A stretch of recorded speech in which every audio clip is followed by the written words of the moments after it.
fa le aho raha ho izy ireo tampo andeha isika ao any an-tranon'i Jehova. Ny tongotra efa mijoro eo amin'ny vavadinao le Jerosalema ao, dia ianao ry Jerosalema izay efa vita tahaka ny tanàna efa voalamina tsara, any no iakaran'ny firenena toy ireo firenen'i Jehova mba hisaotra ny anaran'i Jehova. Fa any no misy ny seza fitsarana mipetraka, dia ny seza fiandrianan'ny mpianakavin'i Davida. Anomboantsika izao fotoana izao dia raha antsika miredona ny hira fa 430.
Miaraka hivavaka isika ry rainay masina sy tsara indrindra, midera sy mankalaza anao zahay, velom-pisaorana ny amin'ny fitahianao ka nomenao ity fotoana folakandro ity ahafahanay manohy ny fanamariana izao fa 4 taona ny ho azy izy izao, ahafahanay koa miaraka aminao anatin'ity sabata masina ity.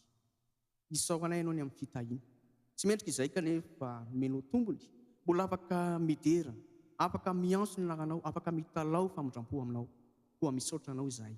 Mametra tompo ary mamelany heloka rehetra izay efa vitanay sahady teo amin'ny tapam-potoana teo aloha iny, ary aoka ho tena olona fitoefanana aminao izahay. Ny fotoana rehetra atrehanay dia hitondra hery, hitondra fahalalana, ampitombo ny fanoloran-tena ho anay tsirairay avy an'izany. Dia hoentiko ny fanatrehanao izao fotoana izao. Amin'ny anaran'i Jesosy no angatana izany. Amen.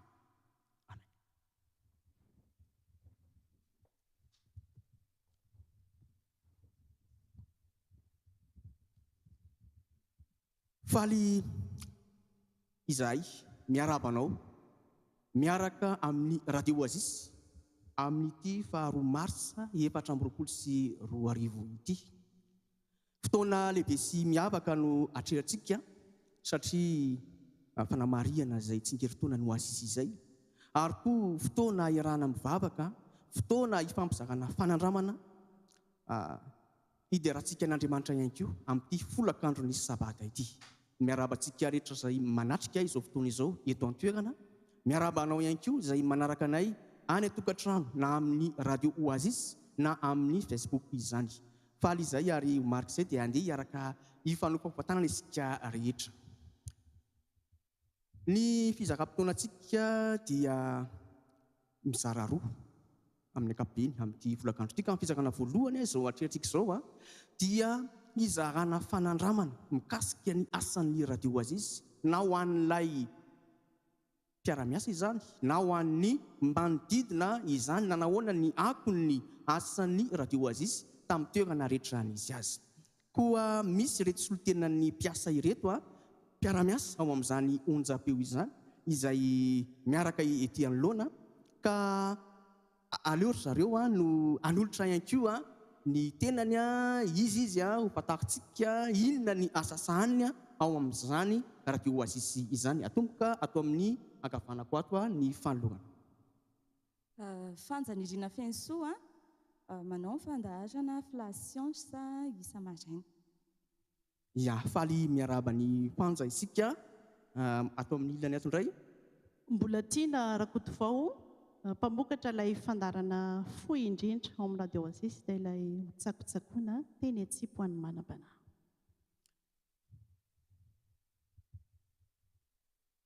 Rivinena Jeria, mpanao gazety ny radio Oasis. Faly mandray anareo telo mianada eto amin'ity plateau an'ny fahitalavitra Oasis ity. Dia efa misantatra zany tsika izao hoe fiarahana eto amin'ity toerana ity efa mety hiverimberina matetika ity zany tsika ao aorianan'izao satria dia santatra zany ny androany, ka hizara fizakana fanandramana, fijokona vavolombelona mikasika ny asan'ny radio Oasis ianareo. Kanefa milohan'izany tiana ihany mampafantatra fa horavahantsika hira ny fotoana, ka amin'ity folakandro ity dia nisantatra azy Rakotovavy Francia izay mpanao gazety ihany koa atao amin'ny radio Oasis, ary anisany atao hoe raha ny tontolon'ny fiangonana dia membre fototra izy, satria tany amin'ny taona 1970 tany dia efa tato amin'ny radio Oasis. Ka dia faly miaraba anao sy mandray anao ihany koa Francia, ary omenanao ny fitenenana fa mandra-pio amin'ny Francia ihany koa dia ao aorianan'izay dia hisy hira avy hatrany ho atolotry ny toky amintsika vantany vao vita ny hira ataony Francia. Faly miaraba antsika rehetra mamerina ny fiarabana indray na ho antsika eto an-toerana na ho antsika ny an-tokantrano tsiray avy ihany. Vao maheno hoe anniversaire any Oasis dia mahatsiaro ny souvenir rehetrarehetra izay niainana. Ngamba ampatsiahy kely fotsiny ihany zavatra niainanay tany amin'ny 20 taona lasa tany. Niofana tamin'izany aloha tamin'ny voalohany dia mianto tena moa izany, mbola tsisy budget ho atao karaman'ny mpiasa. Dia tadidiko tsara tamin'izany fotoana izany misy mpivarotra mofo sy voanjo izay tery mahazo tery, dia rehefa mamonjy formation izay miaraka amin'ny radio adventiste maneran-tany dia sandwich kely ihany ho anay Mandry Katy sy ry Dino moa izany pionnier tamin'izany fotoana. Taty aoriana nandeha nisy grève be teto Madagasikara, dia any Ambohimangakely raha ho anahy manokana any Ambohimangakely mipetraka, ka ty any Betsaraina samy mandeha tongotra mandeha aty amin'ny radio Oasis fa tsy misy fiara, dia sady tsy misy grève moa izany tamin'izany, tsisy fiara dia tsy mbola misy olona frais fa fitiavana an Jesosy daholo ireny. Dia na dia teo aza ny zava-tsarotra rehetra nalovana dia tena tsapa teo foana Jesosy tia antsika rehetra. Dia mbola tiany radio Oasis izy ary rariny angamba raha tsy hoe angamba rariny raha aneo fitiavana azy foana tsika, dia izay indrindra tsy hirako ty, tsy hirako moa izany izy ty fa hira izay hiraiko dia mino fa na tsika ny tokantrano na tsika mpiara-miasa rehetra dia samy mbola tiany Jesosy foana, mahatonga mbola eto dia hanao déclaration d'amour kely amin'ny Jesosy izany amin'ity hira ity.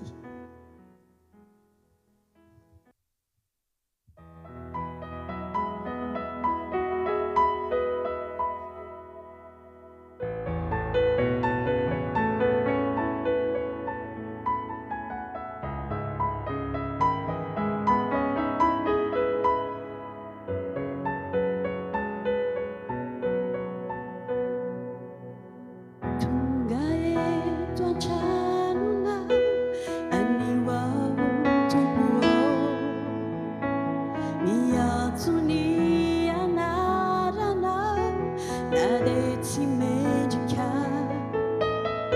ankehitriny alety angataka ninonino naninao tonga eto aho iaky fa tiako ianao tiako ianao toa tsy ampy anefa ny toe hoe tiako milaza ny fitiavako anao tiako ianao ny fitiavanao mitoetra tonga eto aho iaky fa tiako ianao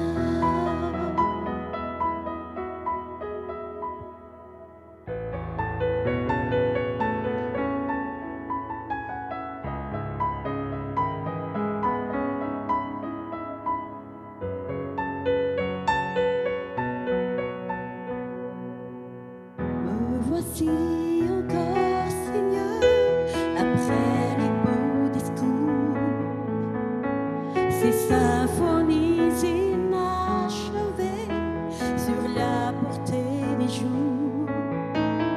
Cette fois, je peux garder le silence devant toi. Je suis venue te dire que je t'aimais.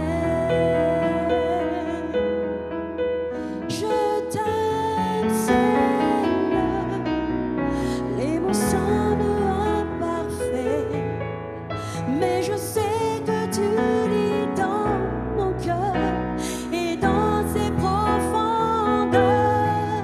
Je t'aime, Seigneur. Ton amour reste le même. Je suis venue te dire que je t'aimais. Tiku ianao toa tsy ampy anefa ny toe hoe tiako milaza ny fitiavako anao tiako ianao ny fitiavanao mitoetra tonga eto aho iaky fa tiako ianao. Amen.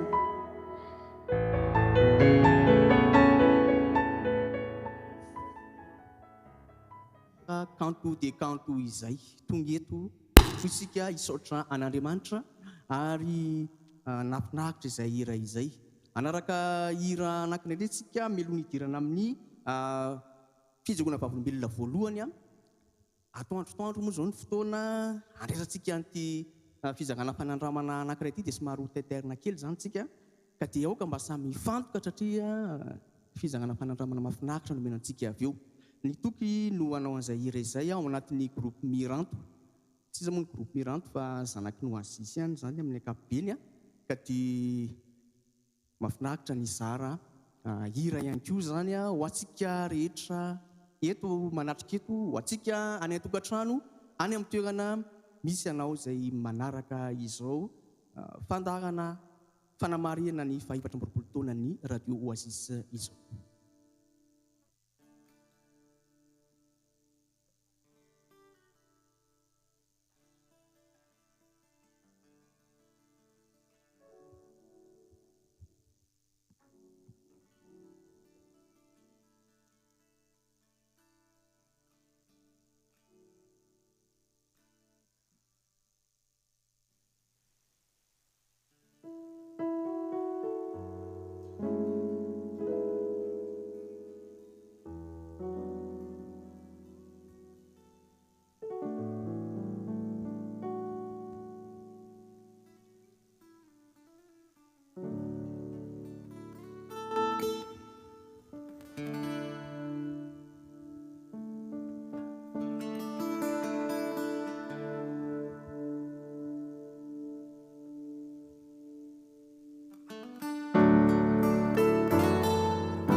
toerana misy ahy kasio ny fofanahy mitoera boko ao tanterao izay sitrakao ny fanahy masinao riray omeo mandrakizay hampitomboy hatrany ny finoko anao tombo tsy tombo hoeke ireo ratsy fefe hampitomboy hatrany ny finoko anao ilay fanahy no ampatiay ary sitokio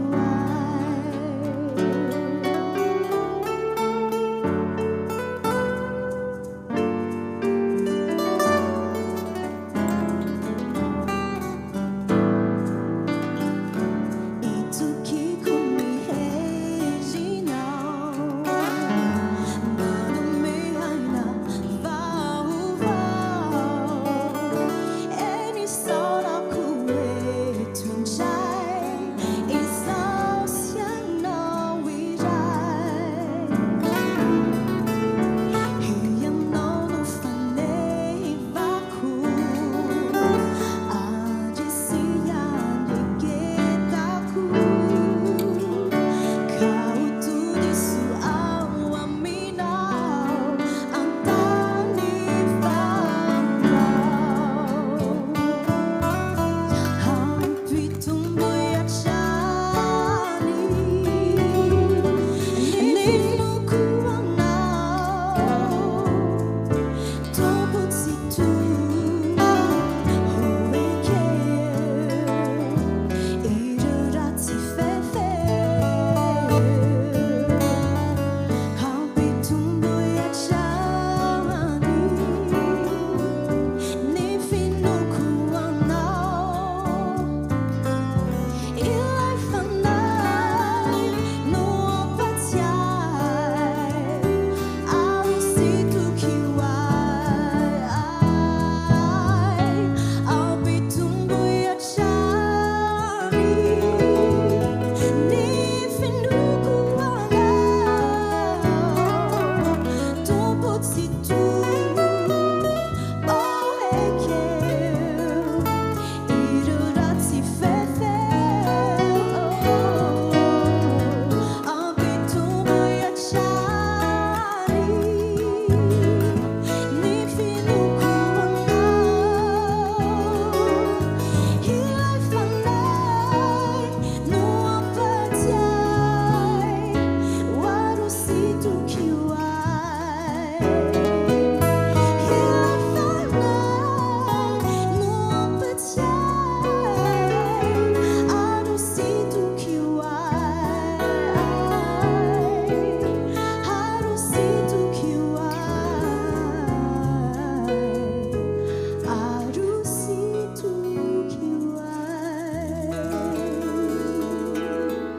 ay amena isoratsika izy ireo tamin'izay raha kanto izay mampatsiahy fa ny fanan'Andriamanitra. Andriamanitra ilay tompontsika no azo sitoky. Andehary hitotikako aminao avy hatrany fanjanirina feno soa. Inona ny fanandramana azonao zaraina amintsika amin'ny mpanaraka izao tintinka izao mikasika ny asan'ny radio Aziz na ho an'ny tenanao na ho an'ny koa teo amin'ny mpiaino sy ny manodidina. Ie, nisy akony teo amin'ny fianakavianay ny fisian'ny radio Aziz 106.4 FM ilay toerana fakanaina eo anivon'ny hevitra Karakaina. Teo amin'ny fianakaviana nisy anahy manokana 7 taona tamin'izany dia niara-mipetraka tamin'ny fianakaviana mivavaka ao amin'ny fiangonana adventiste, membre adventiste zany ny famianay. Zareo ao ambadika izahay etsy ankilany izany dia misy tohatra ikambananay dia zareo moa mpivavaka ny zareo dia manao fomba rehetra zareo iresahany aminay ny baiboly ny zavatra rehetra izay tokony resahany zareo avy any am-piangonana any zareo dia miresaka misy seminaire ataony zareo fa saingy hoe tsy niraika tamin'izany izahay indrindra i mamanay tena mihidy fo mihitsy rehefa hoe resaka momba ny filazantsara izany resaka momba ny adventiste izany no resahana amin'ny mama dia zavatra nisy tamin'izay fotoan'izay dia ilay zanany zareo no teny anay mirahavavy zanaka dada sy mama hoe andao izy mba hiaraka aminay ho any amin'ny fiangonana adventiste dia nandeha nakany izahay rovavy fa ilay zokinay lahy tsy nety nandeha fa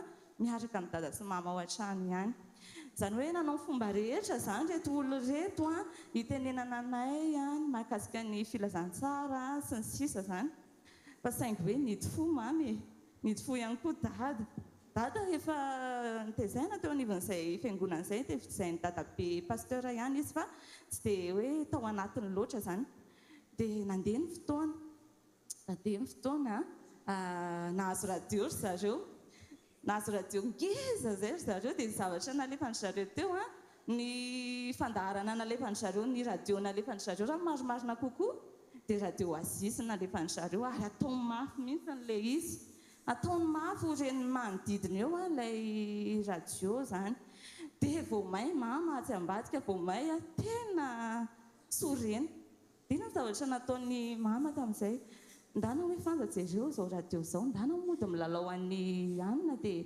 jereo hoe ny abeny dia nandeha nakao izay nakao izany za dia ohatr'izao mama ny abe any radio aika zareo ny apitson'iny vidy radio ngeza be mihitsy ny dada sy mama tamin'izay dia nampiasaina ilay izy tao an-trano vao mandefa radio Azisy ny ato ambadika dia izahay mandefa ny radio anay ihany koa ary hira mavesatra no ataony dada sy mama tao tena hoe tsy te handrehan'ilay izy izany tamin'izay dia misy fotoana ny pastora sy ny membre tamin'izay moa pastora Davida Olivier no tany amin'ny distrika ny Mersetosika tany dia tsy tia ny mama sy dada mihitsy izy mandalo amin'ilay tohatra iraisany eo dia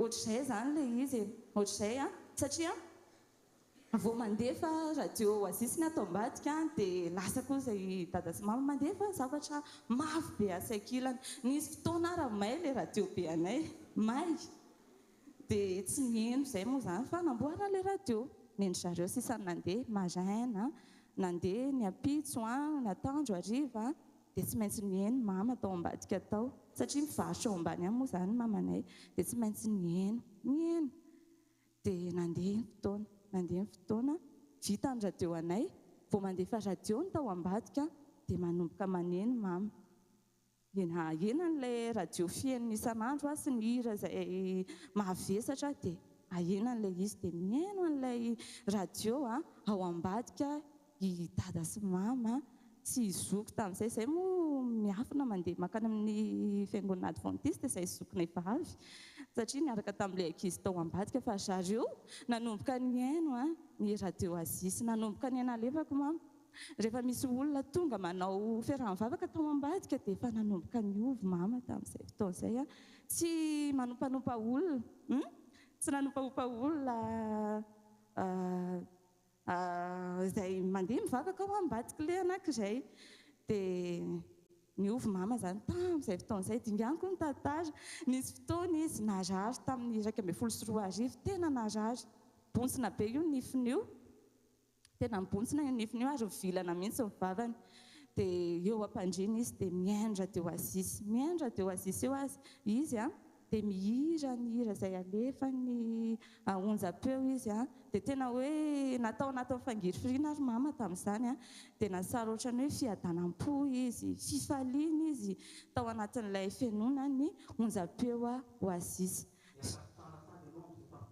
nahitra lava dia lava izay mikasika ny radio Azisy fa ohatrany hoe korsa radio izany izy teo fa dia ilay toerana fakanaina teo anivon'efitra karakaina nahita fiadanam-po filaminana raha somary tonga dia vitintsika ilay izy dindianana tantara taona 2024 2024 nanahoana ianao moa zany zao dia baraza-piasa an'ilay radio Oasis mihitsy mamokatra fandarana nanahoana zany radio Oasis amin'izao fotoana izao raha mena kely 30 sekondy ianao.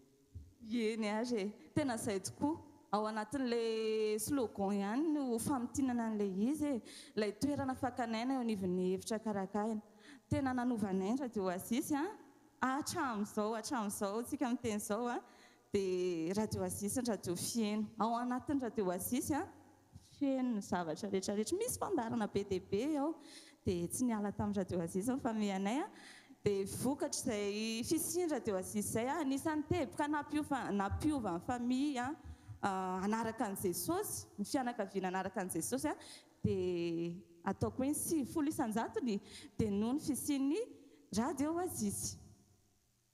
Mankasitraka feno ny amin'izay fizakana fanandramana vokatry ny asan'ny radio Oasis izay hitodika ato amin'ny akaviako avy hatrany aho ny Vintso izay anao fatarantsika azy ao amin'ny radio Oasis amin'ny ainao manjery samy hafa amin'erana ny Madagasikara menanao avy hatrany ray fitenenana mikasika ny asan'ny radio Oasis araky ny fahitanao azy. Ny 13 Desambra 1977 no nanolo-tena ho an'ny tompo.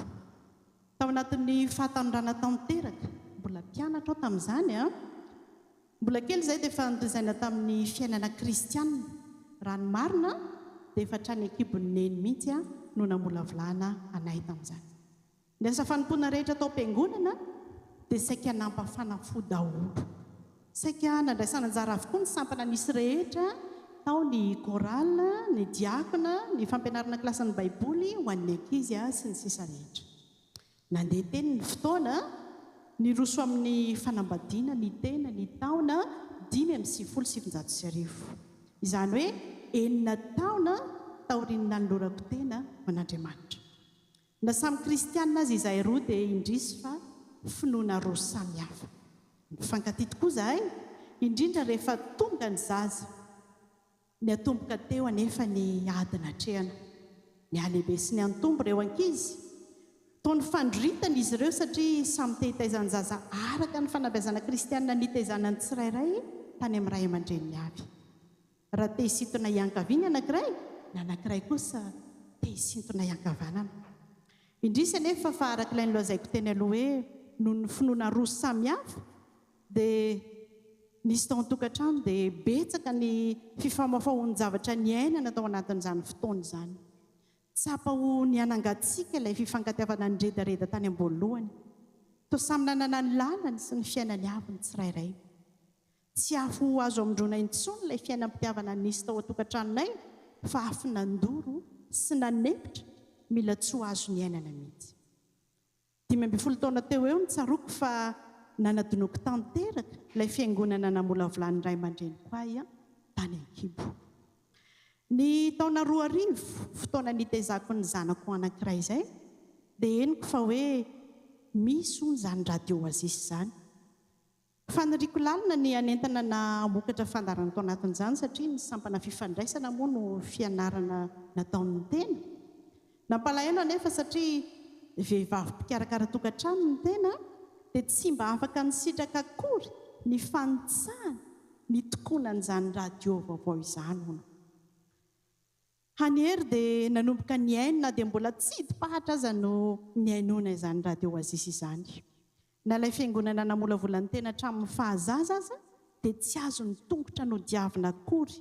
Nandeha ny fotoana satria voarara tsy haino izany radio Oasis izany ihany koa dia mangalatra amin'ny aino. Vao maneno any am-bavahady fotsiny ny anjomarany fiara dia avadika kanala hafa ny radio mba tsy hisian'ny raorao ao an-tokantrano. Ambonindriana ny toerana nisy anay tamin'izany. Mpiray-tampo amiko sy ny ankonany no nipetraka tao ambanindriana izay mpiaino radio Oasis mahafatra-po ary mahavatra mihitsy ry zareo mandefa ny radio amin'ny feo avo. Tsaroako indray andro izay nandeha ilay hira nankafiziko indrindra. Fantatry ny maro izay ilay hoe misy sedra ady sarotra ve ny fiainanao. Niazakazaka moa dia mamorona raharaha mamafa ny tohatra anay aho tamin'izay ahafahako mankafy ilay hira sady mijoy ny ranomasoko no manosika moramora ilay kifafa ny an-tanako aho. Jembo tanteraka ny masoko ka tsy tazako intsony ny lalako ombana. Indrisy anefa fa tsy maintsy miverina, miakatra ny tohatra ary miandrandra toy izao mamerina ny ranomasoko. Tsy indray mandeha ny zavatra toy izany, fa fotoana hafa koa na enoko hira anankiray manao hoe ma vie est dans tes mains.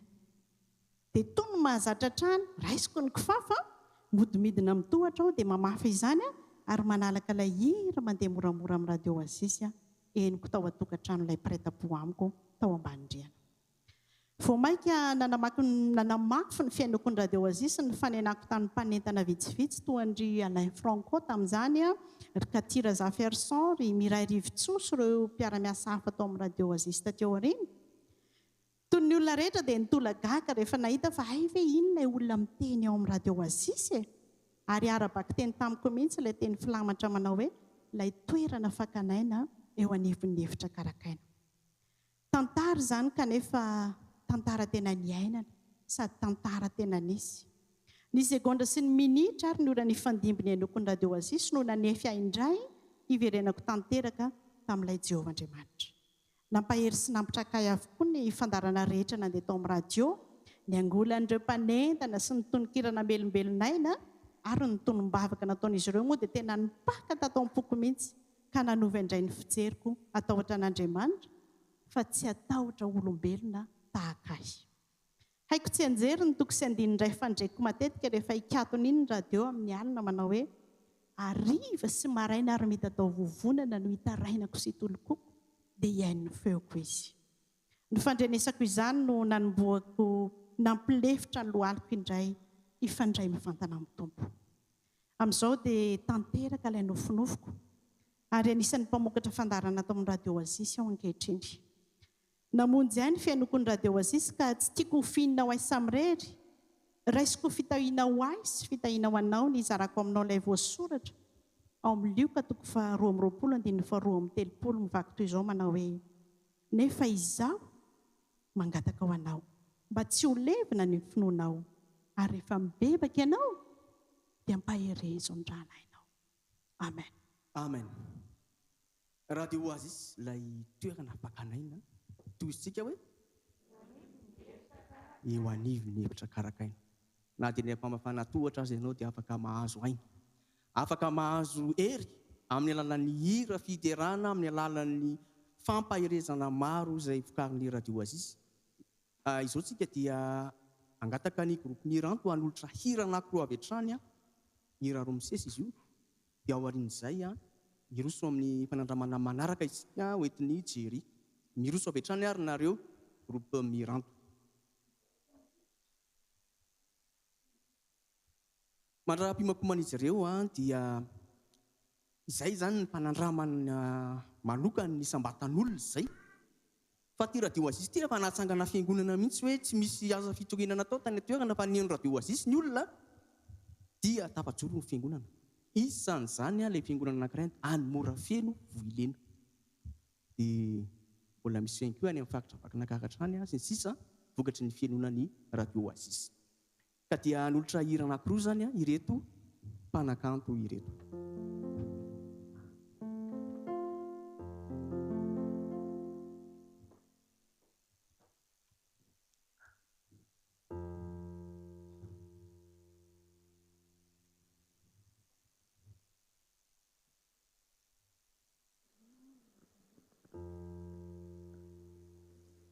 Misy anjaranao ny hira voalohany, azo antoka ny hira faharoa.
amen.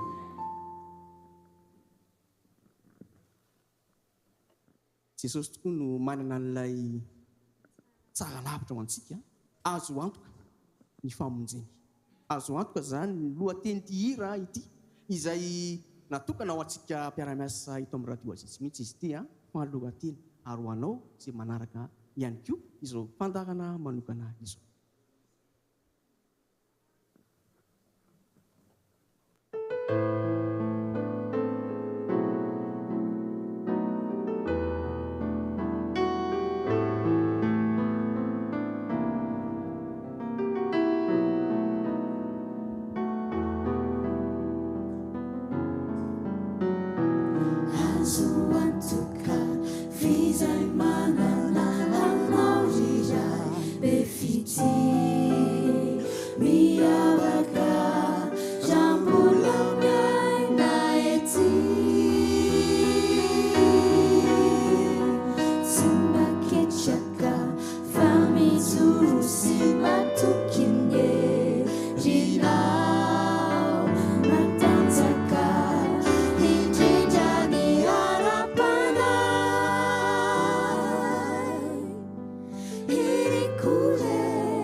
Izay hira maneho faniriana fisaorana an'Andriamanitra, fangatana ny fanaizany koa no idirantsika amin'ny vahiny manokana fahatelo eto amin'ny ity plateau ity tsy izy izany fa Jiry Rivoniaina, anisan'ny voaingana izy zandry satria aoriana kanefa manakambara ihany koa mikasika izany hoe asan'ny radio Azitsy mety teo amin'ny tenany mety ihany koa eo amin'ny fiarahamonina mampanao gazety, mety eo mampanao gazety ihany koa menanao avy hatrany ny fitenenana Jiry.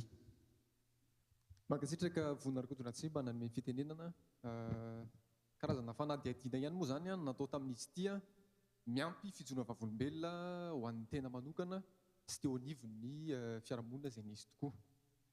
Raha eo amin'ny tantara zany raha ohatra ny hoe akambako zany ilay tantara anankitelo mba ahafahantsika mahazo an'ilay fijoram-pavolombelona ilay anjara andraikitry ny radio Asisy tao anatin'izay tao anatin'ny fiainako manokana sy teo amin'ny asa fitoriana ny filazantsara nataon'ny fiangonana misy anay.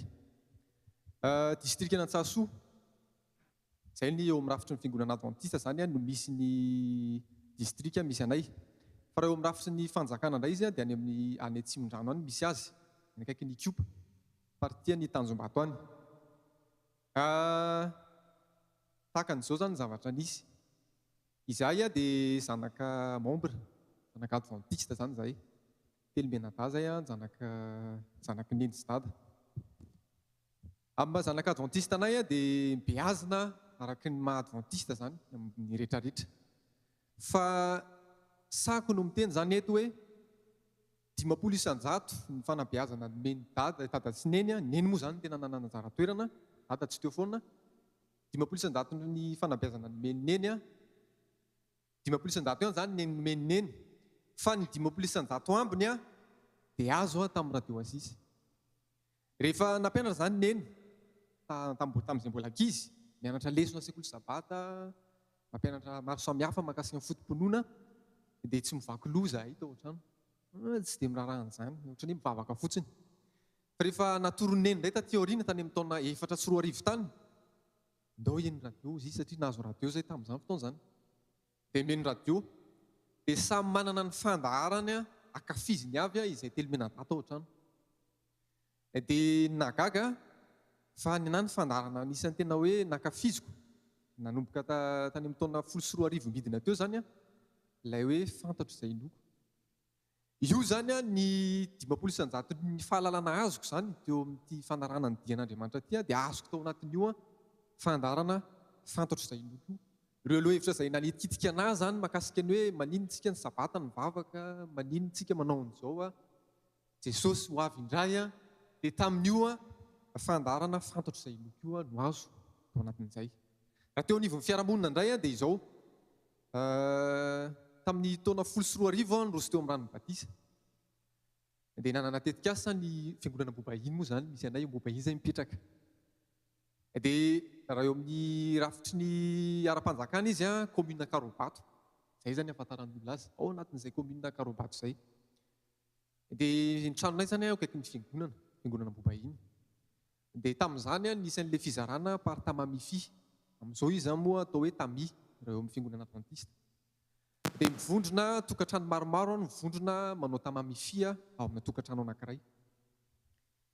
Izahay zany miaraka amin'ilay tokantrano naloha olona anankiray akaikinay sy eo ampitanay misy maromaro zay eo membre eo dia miaraka manao tamamify eo dia asaina ilay tsy adventista manodidina nay zany manatrika an'izay fiaraha-mivavaka izay. Nagaga dia izao, tsy liana mandeha manao fiaraha-mivavaka ilay manodidina anay, tsy mety liana mihitsy izy vao asaina hoe andao hiaraka hivavaka isika fa misy an'izao, tsy liana izy. Fa nisy anankiray izay membre atao am-piangonana ihany no niteny hoe manasa anareo hiaino radio Asisy. Fa misy fandarana be dia be afaka arahantsika amin'io radio Asisy io. Dia ny vaovao mafaly amin'izao fotoana izao ao anatin'ireo tokantrano ireo tokantrano ireo zany izao mihaino radio Asisy. Ary tena miondana radio Asisy mihoatra anay, ohatrantsika moa zany, satria ohatranay, ohatrantsika efa mpanaraka ny dian'Andriamanitra, mpino adventista, misy fotoana tsika tsy dia mihaino. Fa ry zareo ireo zany tena mihaino, tena hoe manomboka amin'ny 4 sasany iny ka hatramin'ny 10 alina mihaino radio Asisy foana.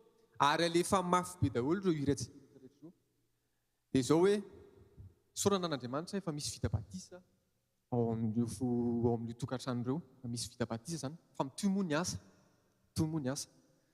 Dia faharoa manaraka amin'izao indray misy programme nay indray zany amin'izao asa fitoriana ihany izy io amin'ny fianakaviana, manasa an'ilay fianakaviana zany hihaino radio Asisy. Tamin'ny voalohany aloha zany taritinay ilay izy hoe manolotra vaovao jery io izy neninay fa mihaino radio Asisy 106.4 naparitaka eraky ny fianakaviana. Dia nanareo tory daholo moa ny avy eo hoe tena andaova hihaino izay. Amin'izao fotoana izao zany teneniko anareo fa misy an'izay ny anaran'ny fianakaviana mako afoizina hoe fitaramina izay ilay izy, fikambanany taranaky raha manandray be ao Bobainy eo misy an'izay.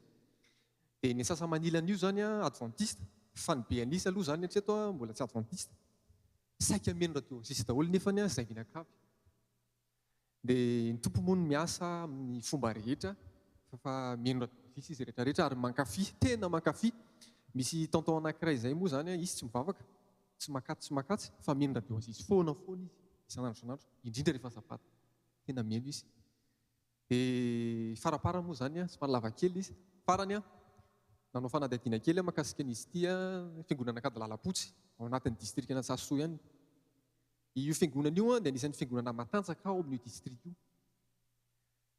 mahagaga tamin'ny taona 4 vao nanomboka kely radioazisy tamin'izany a dia nisy fandarana anankiray tsy tadidiko ny anaran'ilay izy fa nytenen'ilay olona fa tsy tadidiko ilay izy io a no bataina nentina tao am-piangonana nentina tao koa zany ilay tompona ndraikitra taty amin'ny radio rehefa nentina tao izy a dia nentanina zany io fokontany Kadalalapotsy ray manontolo io zany a eny radio azisy dia nivoaka no izy nareo taona 4 zao tsika amin'izao a 700 mahery nisan'ny mpino adventiste ao amin'ny fokontany io zany anisa be indrindra ao amin'ny district Antsasoa be membre indrindra dia fa niteraka zanam-piangonana izy ao amin'izay belambanan'izay ako nandorany fotsy vokatry ny asa radio azisy tena hoe anisan'ny nanana anjara toerana zany a ity radio azisy ity a raha tany amin'ny district anay sy teo amin'ny fiainanay satria izay tsy ampy zany a fiainoana radio azisy dia mirary soa antsika mirary soa amin'ny mpiaino ihany koa anentana ny tsirairay avy a hieno radio azisy satria ny hieno an'i Jeria hieno an'ny reto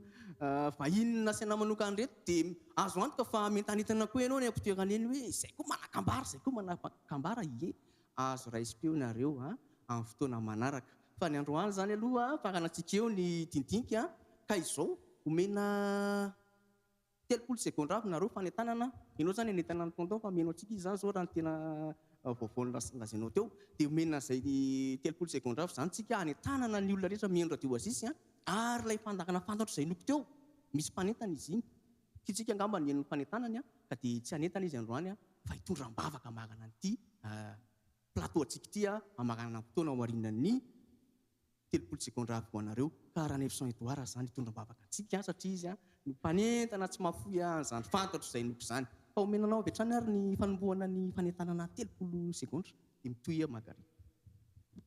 Ye, tompoko ny fanentanana ho antsika rehetra izay miheno radio azisy amin'izao ho antsika rehetrarehetra izay manaraka an'izao fandarana izao dia aza miala amin'ny onjam-peo fa tena mahafinaritra ny fandaharanao tsy miompana hoe amin'ny ara-panahy fotsiny fa mivelatra amin'ny lafiny be dia be ao misy izay ilainao amin'ny radio azisy fa aza mivezivezy ilay toerana fakanaina eo anivon'ny hevitra karakaina radio azisy ilay toerana fakanaina eo anivon'ny hevitra karakaina indre ilay fitiavan-dehibe izay nasehon'ny tompo ahy ary koa an'izay 4 taona zao no nampindraminy asianao ny fankazarana ankira ny zarana vaovao 4 taona mamy satria mbola velon'aina ihany ato ihany koa izay mpiaino na hatratra an'izany arabaina ianao azisy tratry ny tsingeriny taona ny sovo ampitanao ane tsy handalina imaona arabaina kosa satria onjam-peo tena niavaka nampaherenay mpiaino sy nitondranay ambavaka minao fa raha maharitra ny androny tany dia io ianao eo ihany ampahery sy ampitraka ireo mitoloko sy tomany ka ho fontso raha ikorianan'ny toko sy fanantenany ka ny firariako anao ho azisy fakanaina ho an'ireo miferinaina ho tanana malefaka hanafisafo ireo reraka sy amafa ny ranomason'ireo izay nianjadinan-kaso ho maso teny hijery ireo matsapa fatao very toa irery ho sofina andre ireo toloko marobe ho vava fitahiana ho an'ireo milofika mila fanampiana ho elavelona ianao amin'ny zavatra atao hahatratra ny ely indrindra ka raha toa tsy maintsy hifindra dia any an-tany vaovao no iaona izao sy anao amen amen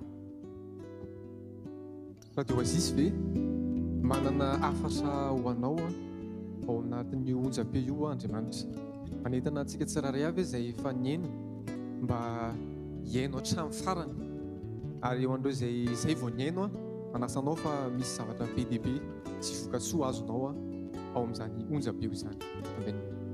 mamerina fankasitrahana anareo telo mianada ety anoloana efatra ambaky ny Rany Saint Edouard itondram-bavaka mankasitraka antsika reraka ny tokantrano koa nanaraka ity tapany voalohany ity ao aorian'ny vavaka izay entin'ny namana Rany Saint Edouard Zokibe Zokiray aman-dreny eo amin'ny sapana fampitam-baovao dia anaraka faingo isento kely isika iombana amin'ny tapany faharoa amin'ny fandagana ihany koa ka izao dia manasanao ary tsika izay manatrika tsangana ivavaka.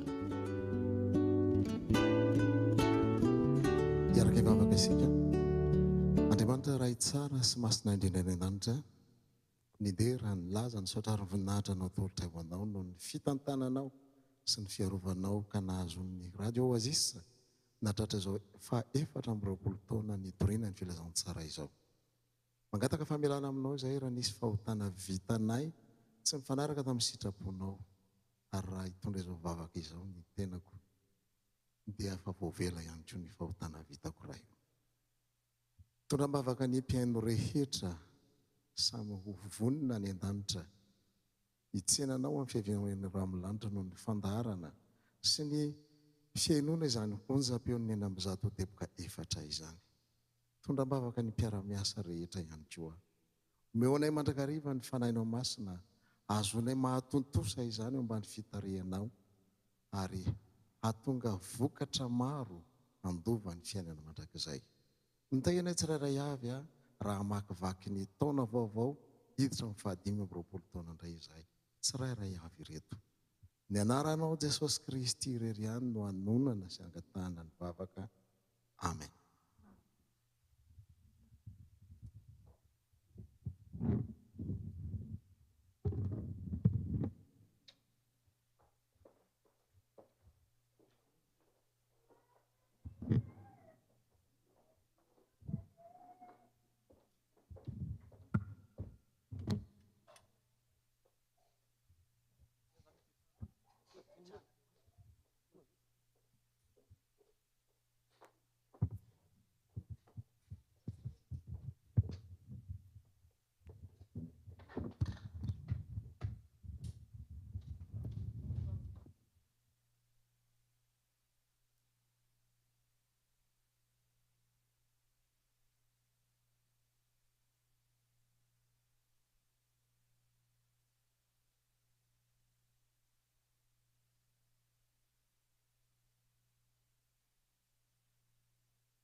Soratsika iarena tina lalasa bavy marana mitombo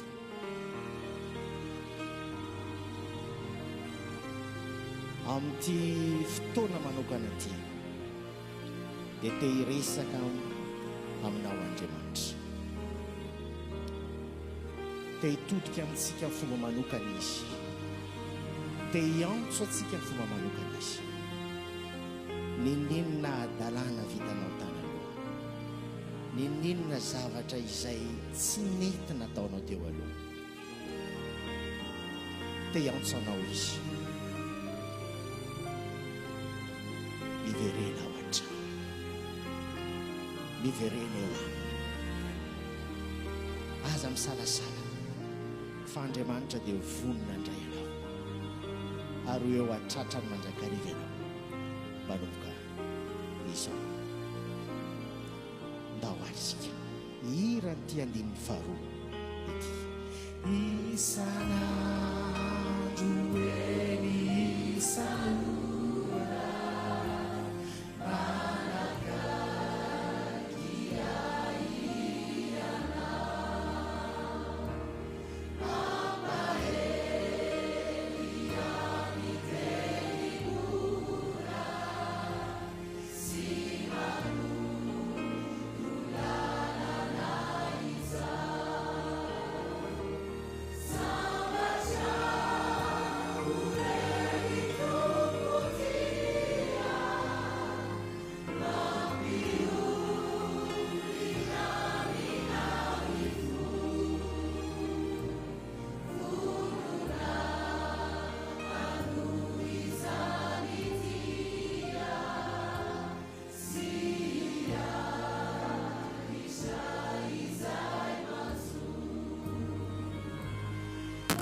ao sika hitsangana irana andininy fahatelo amin'izany izany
Amen. Azo mipetraka.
mazoto makany am-piangonana fa ny fombola be fialonana menatra Jesosy malala isanandro mamaky baiboly fa ny saina mbola ny devoly menatra Jesosy malala kristianina efa vita batisa fa mitana fa nojentilisa menatra Jesosy malala nitory de tena mandahatra fa ny fiainako angary isy lahatra menatra Jesosy malala mivavaka manao tsara tafy fa ny ambadika de mampirafy menatra Jesosy malala midera mihira koralina fa mangalatra mamonjy balina menatra jesosy malala mateo ty fampihira hay olona mpaniratsira menatra jesosy malala malaza medidy rehetra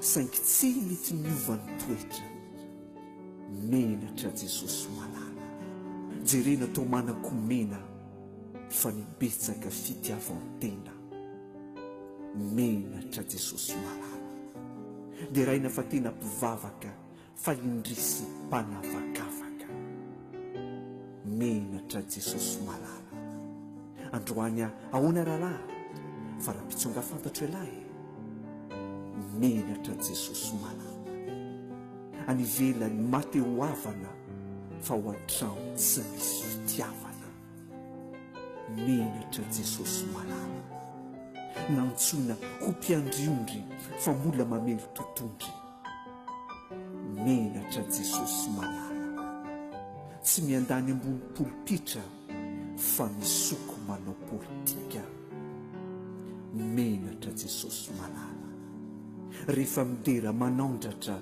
fa rehefa miaingo mitaonjaka menatra jesosy malala raha sitrapode mizehatra fa mirakitra kosa mahihatra menatra jesosy malala fa nimpona ety tsisy tasy hay mbola mandray odikasy menatra jesosy malala mba mifady an'izao sy izatsy fa mifikitra mifanao ratsy menatra jesosy malala kristianina ambony latabatra ho andrasan'ny tompo amin'ny sabatra ho andrasan'ny tompo amin'ny sabatra menatra jesosy malala mifonina fa zanaka dala vonjeo afa vonkiala vonjeo afa vonkiala amen.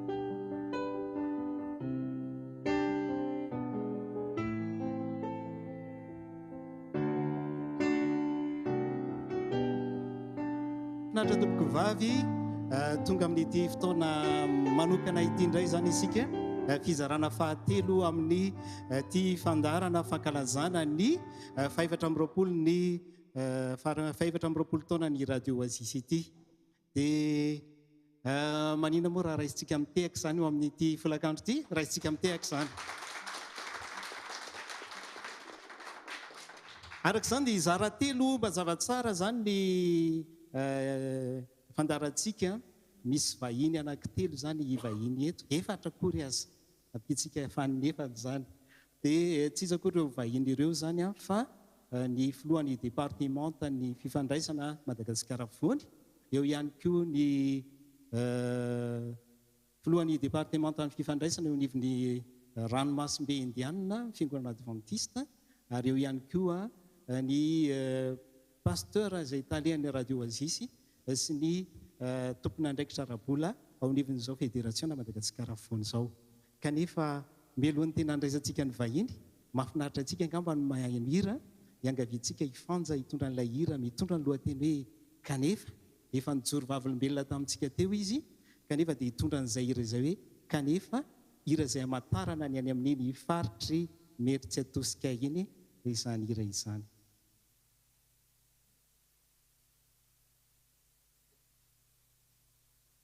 Allo raisitsika mitehaka indray ary izy aloha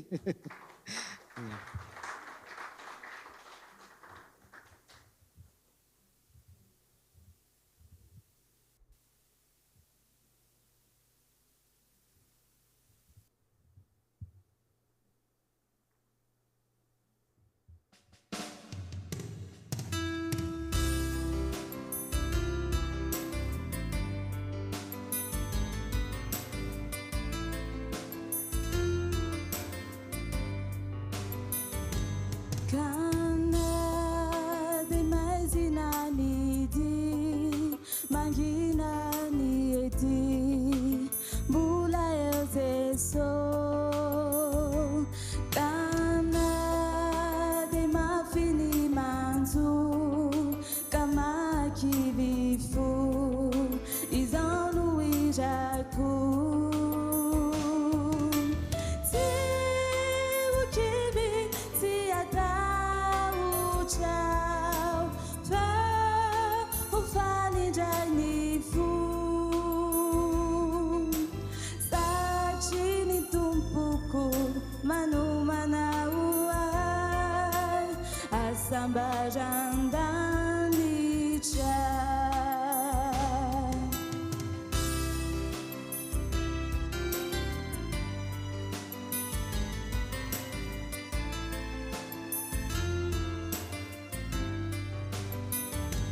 kana de mazinanidi mangina nieti bula eu teso kana de mafi ni manzu kamaki vifu izanu ijaku si ukibi si atau chao fa ufali janifu sachini tumpuku manu manauai asamba jandani cha kaninu nanzu manjera kanilu si ukivizani fu fai upiwe haleluya nuwa sanja chu huanaja manicha sizauje chizao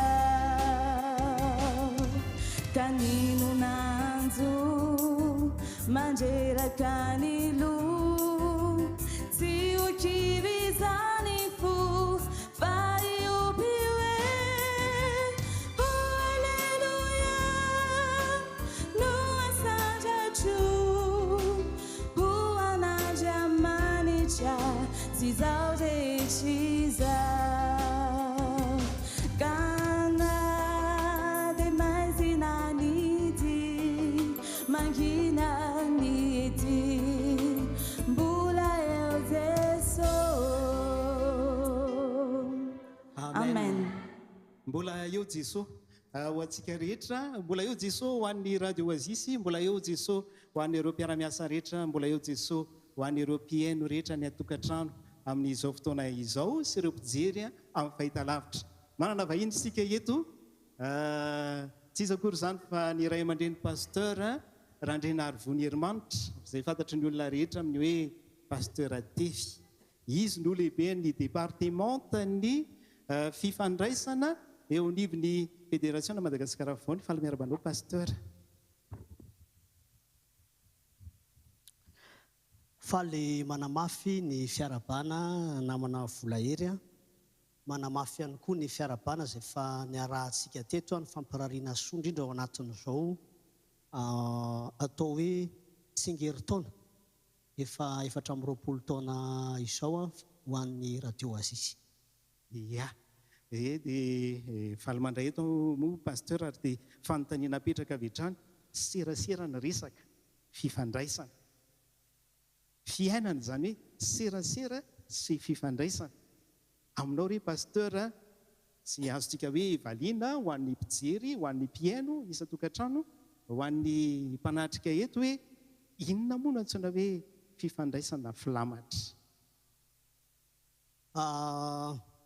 isaorantsika aloha zany ny fafahana miaraka eto amin'ity folakandro ity izay fanontaniana izay napetraka ao izay dia azo lazaina hoe ahafahantsika rehetra mahatsiaro indray ilay filamatra izay fa noraisitsika tao amin'ny tenin'Andriamanitra andeha asaiko ianareo hiara-mamerina fotsiny an'ilay izy satria efa zatra efa fantatsika ilay izy ny ao amin'ny Romanina 12:20 manao hoe raha azo atao dia atao izay havanantsika rehetra amin'ny olona maromarina kokoa hoe hiavanantsika amin'ny olona rehetra.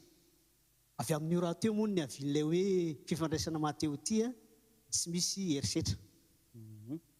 Asika tsara hoe zany hoe inona no antsoina hoe fifandraisana filamatra dia samy niredona ny tany tokantrano fa henoko aty hoe fifandraisana mahateo tia tsy misy herisetra.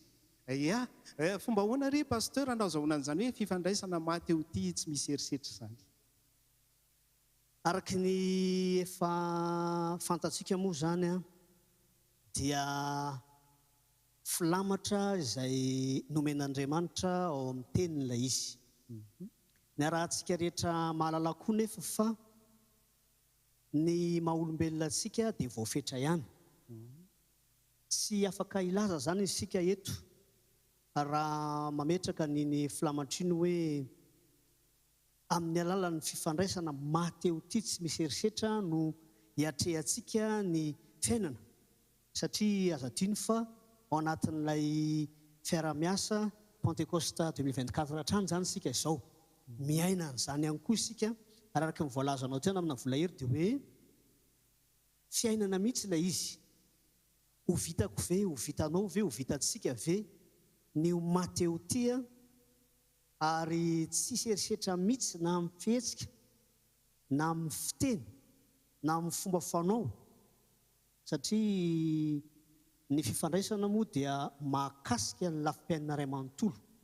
Petraka zany ny fanontaniana hoe ho vitantsika ve ilay izy, satria ny soratra masina dia milaza amintsika zany hoe mihavana amin'ny olona rehetra.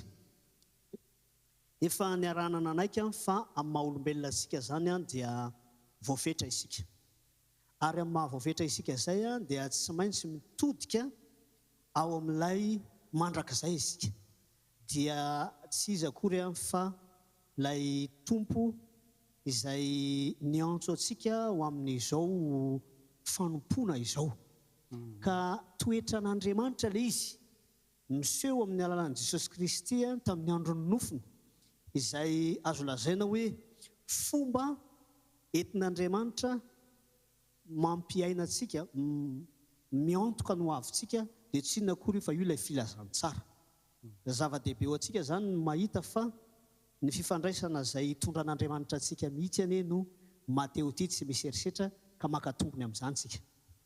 Araka izany ry mpianadaina dia inoana fa aka filamatra ianao hoe manomboka an'io dia ampiarina atao tokantrano ny fifandraisana mahateo tia tsy misy herisetra. Manapa-kevitra koa ny amin'ny toeram-piasana rehetra hoe fifandraisana mahateo tia tsy misy herisetra. Ny ao anivon'ny firenena hoe manomboka izao dia fifandraisana mahateo tia tsy misy herisetra. Indraindray nefa misy an'ity karazana fifandraisana ity hoe rehefa tsy maheno tsara dia donina.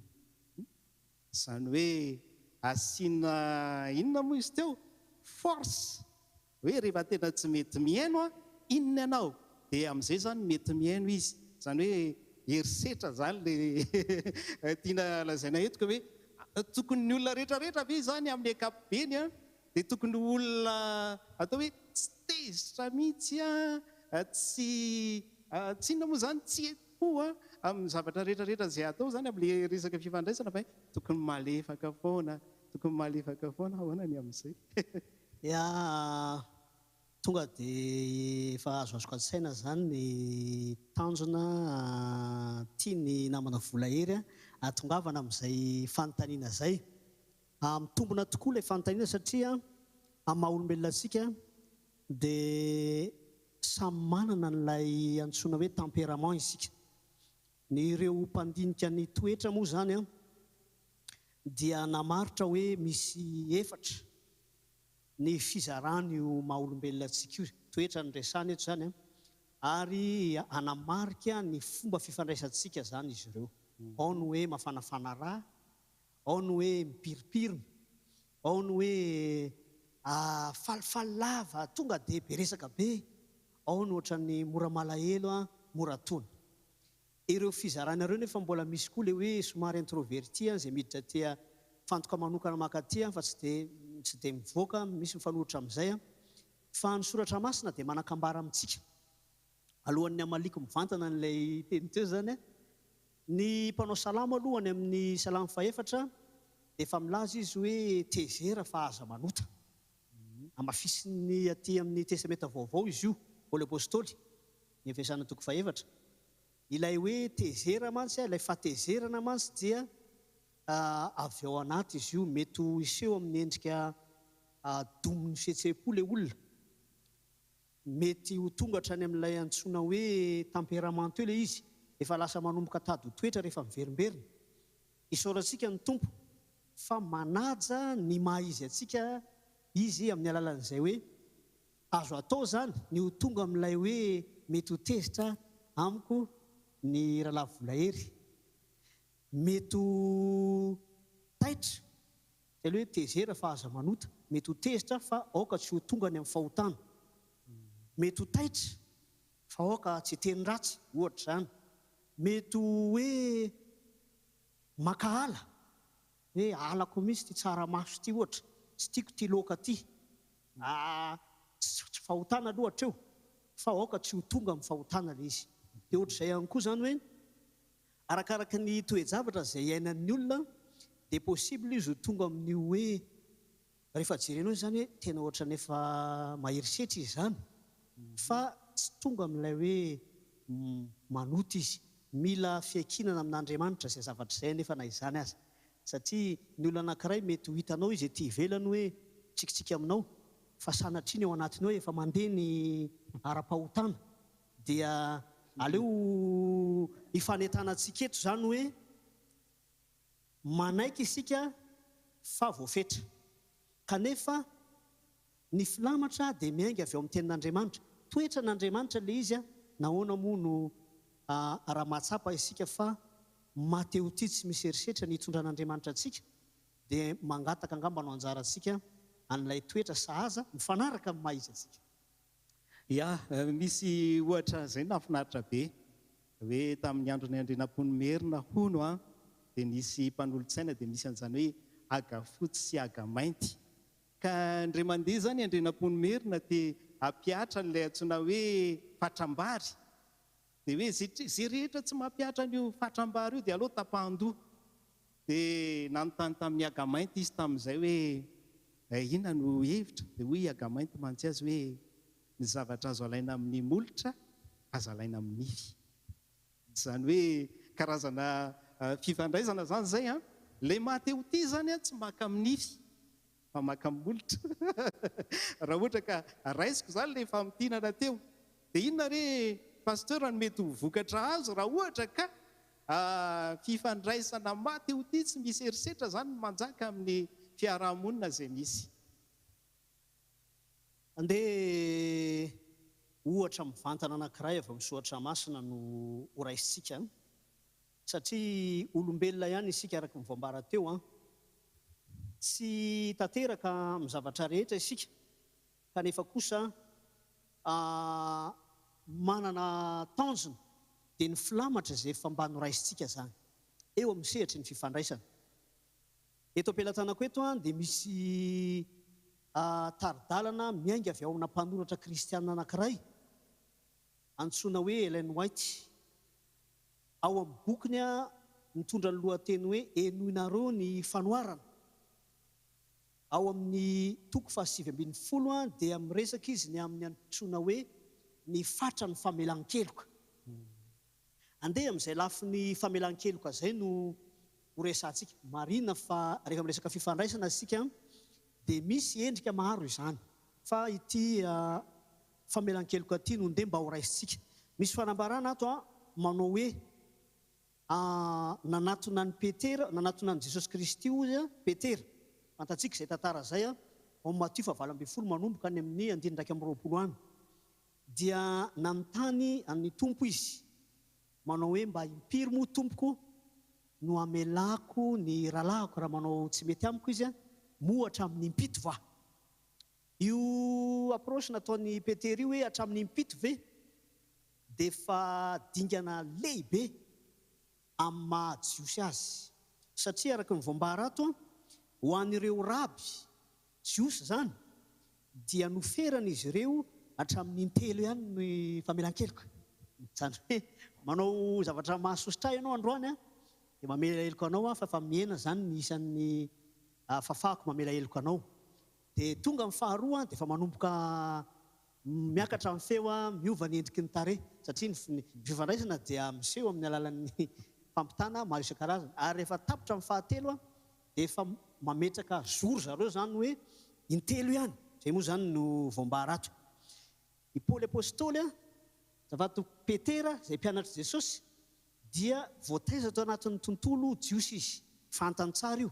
Dia hoy izy tamin'i Jesosy Kristy hoe hatramin'ny impito ho aho. Raha ny taridalana dia milaza mihitsy izy manao hoe efa mba nifidy an'ilay atao hoe fetra farany ambony azo heverina eo amin'ny maha-olombelona zany hoe mba mamela heloka impito e. Rehefa namaly Jesosy Kristy dia rahantsika rehetra mahafantatra fa ny filamatra avy amin'Andriamanitra zany no nomeny. Ka diditsika izy iny misy hatramin'ny hoe 70 impito. Tsy akanisa zany angamba ny tena tanjotsika eto. Fa ny tondrantsika azy arak'ilay fanontaniana napetraka ao teo dia hoe maninona moa raha fiainana ilay fifandraisana dia manao antso isika amin'ny lafiny zavatra rehetra fa andeha mba ho maritsika manokana ity resaka famelan-keloka ity hoe andeha mba hiainantsika izany fiainana mamela heloka zany. Aza manao ohatran'izao kosa hoe mivoaka eo anao pastera dia mazaka hatramin'ny impiry ianao. Ary azan-dramana akory fa andeha ho raisitsika ho an'ny tenantsika tsirairay avy fotsiny ilay izy satria na ny antsony tsy programa ny Pentecoste 2024 araka ny resakitsika hatramin'ny maraina fa fiainana. Ka raha fiainana ilay izy dia ny tompo mihitsy no hitaizantsika satria anapa-kevitra zany tsika hoe iroso hatrany hatrany amin'ilay fifandraisana Mateo ity tsy misy eritreritra indrindra ao anatin'ny sehatra famelan-keloka. Araka izany tompoko lasy tompoko vavy ry mpiaino any an-tokantrano, ry mpijery amin'ny Facebook, ry mpanatrika etona dia tena hoe filamatra ilay hoe fifandraisana Mateo ity tsy misy eritreritra. Ary ilay Pentecoste dia tsy ho hijanona 420 ihany fa mandra-piverin'i Jesosy dia ny Pentecoste mandrakariva. Mankasitraka pasteur amin'ny torohevitra izay nomena, inona fa misy manana fanapahan-kevitra be dia be mihitsy zany zao hoe ifampidinika mpivady ralina hoe ahoana no ataontsika mba azahoana fifandraisana tsy misy eritreritra. Dia mivory koa ny ao anatin'ny tokantrano, dia mivory ny amin'ny toerana maro samihafa mba hanana an'izany fifandraisana Mateo ity tsy misy eritreritra izany. Tiavantsika ny vahintsika tompoko lasy tompoko vavy. Ia, mankasitraka pasteur. Ia, rehefa avy eo dia mbola hisy zavatra fa atolotra antsika fa ataoko angamba fa liana ny mihaino hira isika ny mpihira manaraka izay asaintsika amin'izao fotoana izao zany dia ny antsany voary. Asaina zany zareo mba androso aty zany ny antsany voary rehefa mandre an'izao antso zao zany dia mba mandroso aty aloha. Hira anankitelo no ataondry zareo, hira telo mifanesy dia aorianan'izay zany no hidirantsika amin'ny vahiny manaraka. Hidirantsika amin'ny vahiny manaraka zany fa zao 420 taona ny radio Azisy. Raha manisy ianao zany 420 taona zany efa lehilahy lehibe. Raha ohatra ka lehilahy raha vehivavy dia hoe efa eritreretana hoe ndeha hanambady ao anatin'ilay izy. Dia izay indrindra zany no ilazana amintsika hoe fitahiana zany 420 taona izay no diavina izany, fitahiana ho antsika rehetra. Dia aleo zany zareo zany mba mandroso rehetra zany ny hoe antsany voary andray avy hatrany toa dia andray micro zareo tiavantsika zareo mba ho kiarabana azy. Arak'ilay voalaza teo zany dia hira telo no hoarantsika eto. Ny voalohany dia mitondra ny lohateny hoe fa teo ianao. Io hira hoe fa teo ianao io zany dia milaza ny amin'i Jesosy. Ny manaraka an'izay dia hira mitondra ny lohateny hoe aza manahy, mampatsiahy ny toriteny nataon'i Jesosy tao teny ohatra. Ary ny hira fahatelo farany ho avin'ny tompo dia aorianan'izay dia efa manoso avy hatrany français arakotzafy andray ny vahiny eto zany vahintsika manaraka.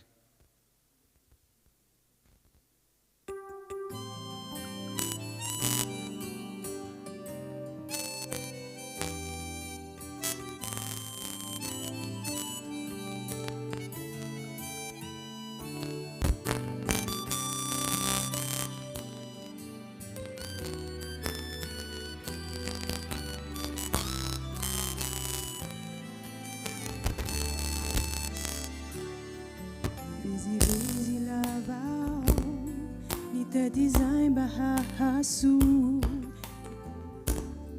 rana si fiadanana no tetezi kwa vuku zareja hitako sire vala kasi sasaja sisinyanteherana fatao aminao irerino nahitako ilay Sambarana si fiada nana ti tui ni fanu meni zotu tu noi sao te socio la fiada nana si zava mi jeti fisewi velani fa fiada na não pouco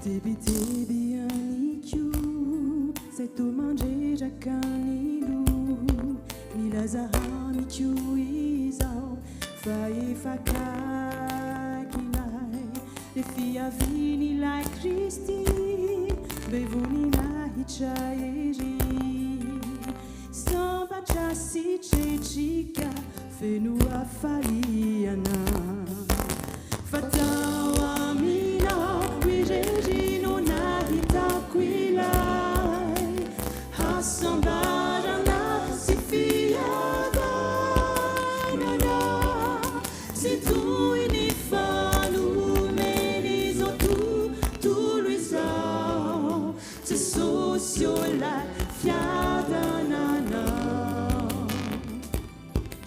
si zava mi genti fisewi velani fa fiada não há pouco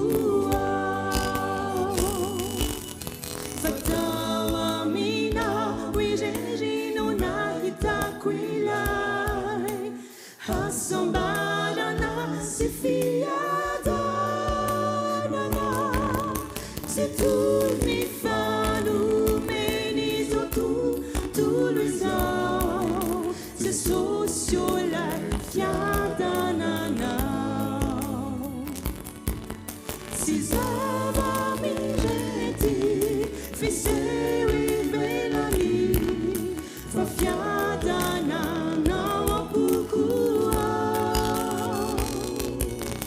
fa fiada não há pouco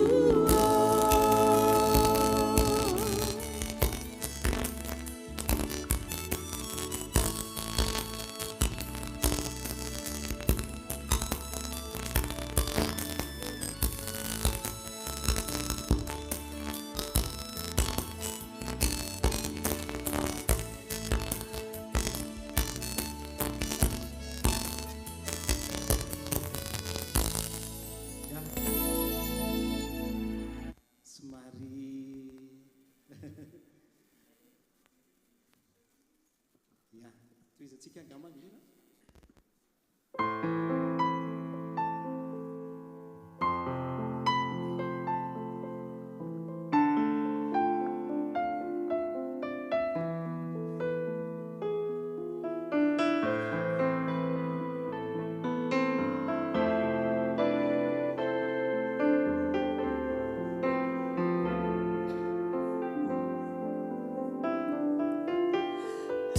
Zamana ini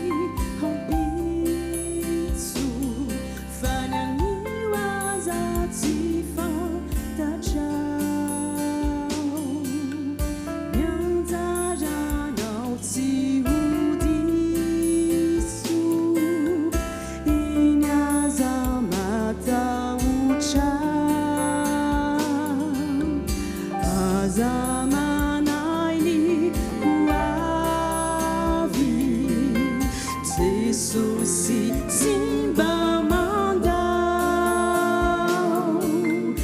antsoy re izy teo avy malala ny ane ianao tsarovinao na sanaiza ny fitantanany atrisay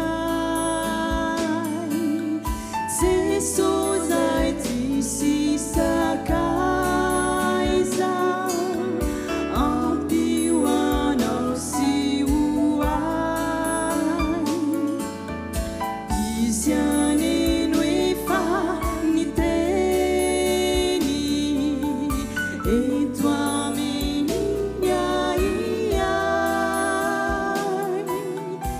efantany sady reny ny olana retro voavay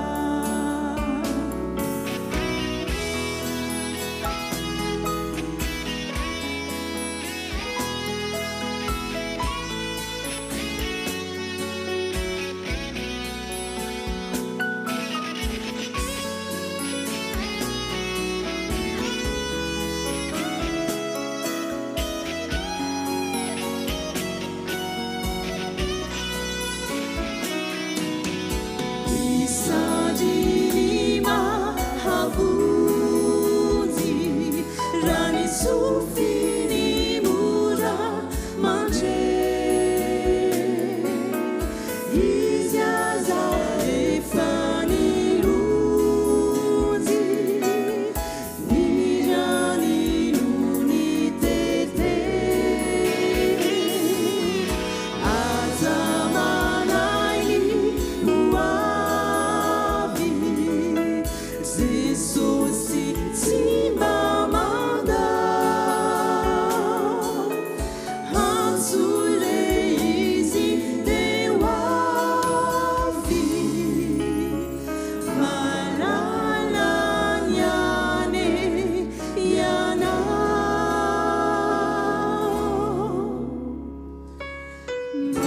malala ny ane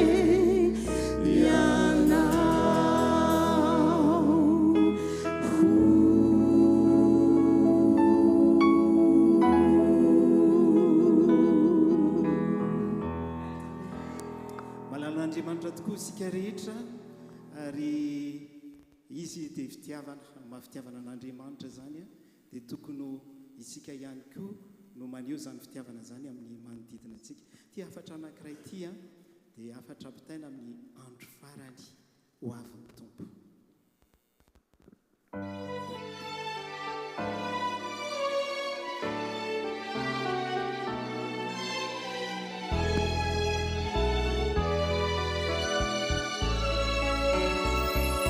hoavy tsy hoela Jesu tompo ty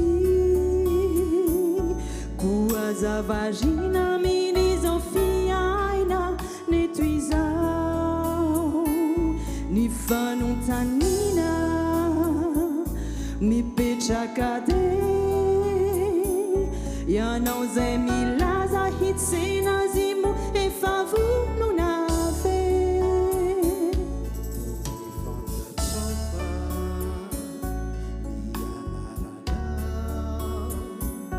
mandalo mialoha amin'ny fitsarana avako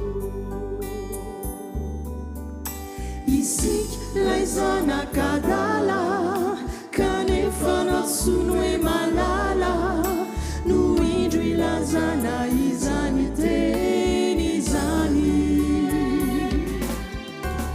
sambatra ianao mandre izao teny izao tie mbola tsy mikatona ny varavaram-pasoavana hendekona zao torio e nyambarao fa fotoana mety bebana realizao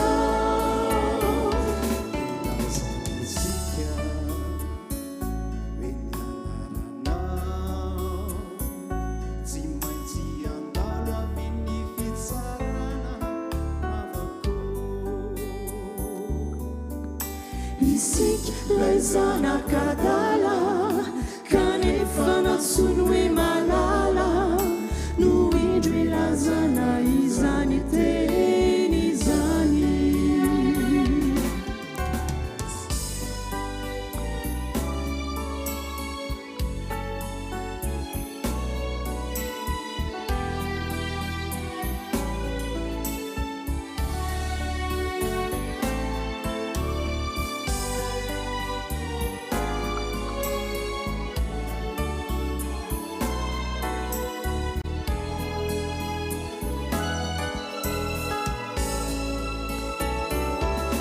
zanakasisa zay mihaino anay mety olakolo sy fanairananao zao hirizao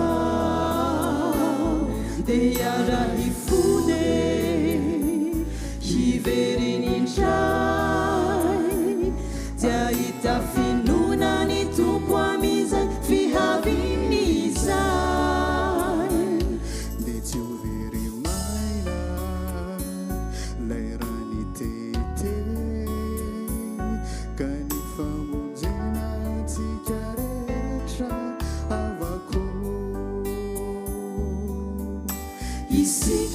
zanakadala kanefa natsono hoe malala no indro ilazana izany teny izany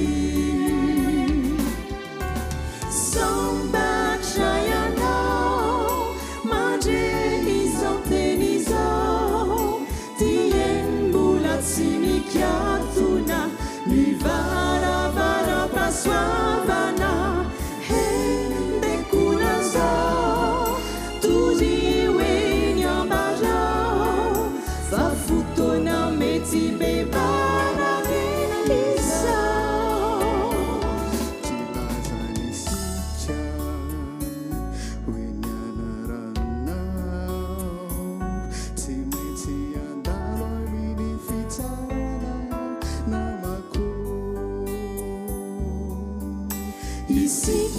zanakadala kanefa natsono hoe malala no indro ilazana izany teny izany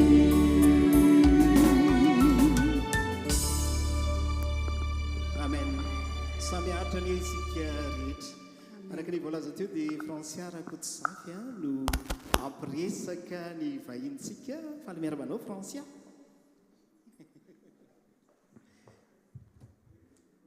manatitra ny araba ho antsika rehetra tafaverina indray fa teo tamin'ny maraina dia araka izany andray vahiny isika vahiny tompontrano ihany dia tsy iza izany fa ny Tallinn départementa sampana medidy ny fifandraisana avy ao amin'ny fifindronam-ben'ny fiangonana adventiste eto amin'ny ranomasimbe andianina tonga soa ianao pasteur mahazo toerana toko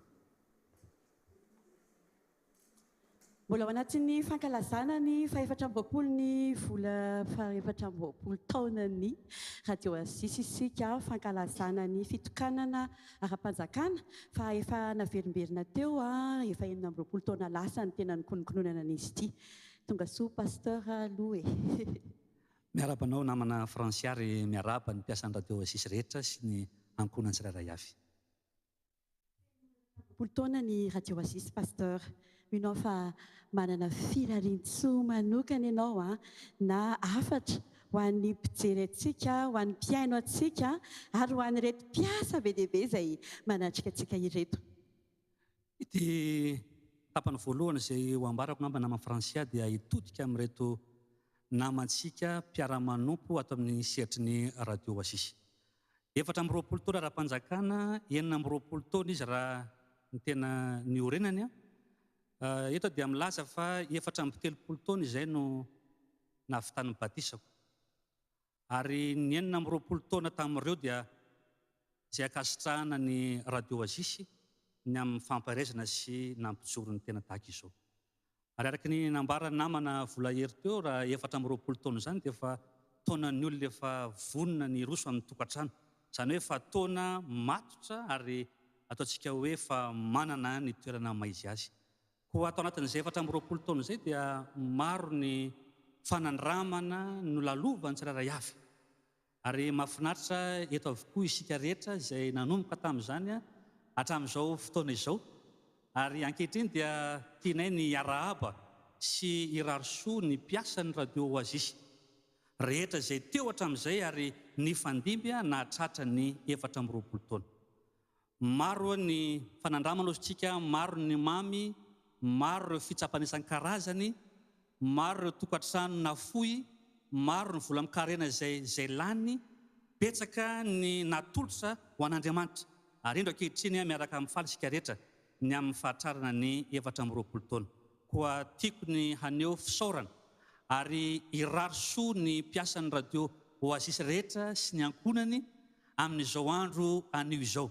Tsaroko ny tenin'ny apôstôly Paoly manao hoe tsy foana tsy akory ny fikalezanareo aina ao amin'ny tompo, satria misy ny mpiasa raikitra ary misy ihany koa ireo antsoina hoe antselika izay nanao ny ainy tsy ho zavatra. Mety tsy ho tsapantsika androany amin'ity 420 taona ity ny zavatsoa izay noman'Andriamanitra, fa mino fa ho tsapantsika izany rehefa ho avy tsy elany amin'ny raha ho any lanitra izy. Ary mino so matoky amin'ny foko rehetra ao. Fa rehefa ho avy izay fotoana lehibe sady manetriketrika izay, dia maro ny anantona antsika tsiraray avy manao hoe noho le fanentanana nataonao, le fandaharana nataonao, le famparezana nataonao, le teo amin'ny lafiny teknika no natao izao ity. Dia mankahery ny mpiasan'ny radio rehetra ary mino fa nanao tsara isika 420 taona lasa izay. Matoky fa mbola afaka hanao mihoatra isika, tsy hoe 420 taona intsony, fa mandra-piavin'i Kristy tsy ely intsony eny amin'ny raha ho any lanitra. Mankasitraka pasteur ho an'ny mpiasa izay dia misy mpiaino antsika be lehibe ihany koa eto minao fa manana filarian-tsoa an'izy ireo ihany koa pasteur. Ya, ny tapany faharoa izany dia ho an'ny mpiaino, satria tsy misy ny fahombiazany ny onjam-peo ary tsy misy antony ny joroany reto mpanompon'Andriamanitra lazy vehivavy reto raha toka tsy misy ny mpiaino. Ko raha miaraba na tratry ny taona 420 ny Oasis dia arabaina koa ny mpiaino miaraka amin'izay, satria misy ny manjoy antsika amin'ny fotoana rehetra. Mety noho ny fianarana angamba ny asa-mandraraha dia mety misy tapatapaka izay ankehitriny. Ary tsy tadidiko tamin'ny fankalazana amin'ny fahafiry-taonan'ny Oasis farany dia ny teny an'ity manao hoe ny azy zany zao anany ao anatin'ny fiarakodiako aza dia efa calé 106.4 ny radio. Izany hoe tiana ny enona ny famparezana amin'ny lafiny maro. Dia miaraba ny mpiaino koa ary raha nakafisy sy nanjoy an'izany isika nandritra ny 420 taona, matiantoka isika raha tsy anjoy izany amin'ny ho avy rehetra, satria ny tsara dia homanin'ny tompo eny ny tombo isan'andro isan'andro. Mankasitraka pasteur fa tena mamy dia mamy izany. Mino fa tafitany amintsika rehetra izay miaino any an-tokantrano ho antsika izay mijery ho antsika izay manatrika eto izany firarian-tsoa mamy be avy amin'ny ray aman-dreny pasteur izany. Fa tsika moa izany eto miresaka hoe radio. Fa amin'izao fotoana izao dia efa rahantsika mahita hoe be lehibe ny fomba afahana miserasera. Be lehibe koa ny resaka titsika ho resana fa ny amin'izay izany tiako anontany amin'ny pasteur hoe aiza ho aiza ny toeran'ny fiangonana adventiste amin'ireo karazana serasera azo atao rehetra izany, satria be lehibe ohatra miresaka tsika internet sy ny lafiny be lehibe azo ampiasaina. Aiza ho aiza ny toerantsika adventiste amin'izay? Namana Fransia milaza miara-mahita isika fa izao taonjato iainantsika izao no toenjato iroborobony ny lafiny teknôlôjia. Ary vokatr'izay dia maro ireo fitaovana rehetra azo ampiasaina ho amin'ny fampitan-kafatra.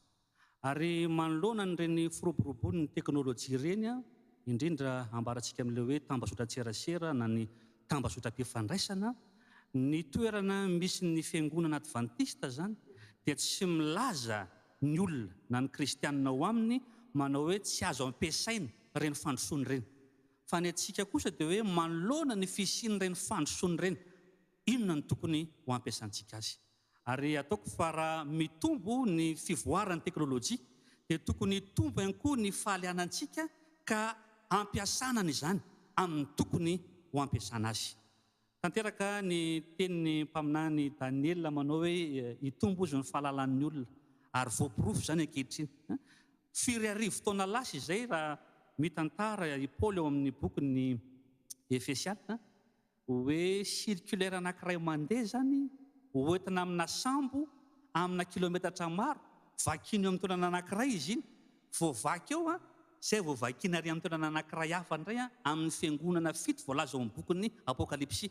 Firy volana zany na hoe firy eny mety ho taona mihitsy satria mety maharitra herintaona ny fandehanan'ny satria fiangonana ray mety 3 volana vao tonga ary amin'ny fiangonana anankiray 3 volana vao tonga ary amin'ny fiangonana anankiray circulaire ray zany vakina volana janoary ato amin'ity fiangonana ity mety desambra vao tonga ary amin'ry fiangonana.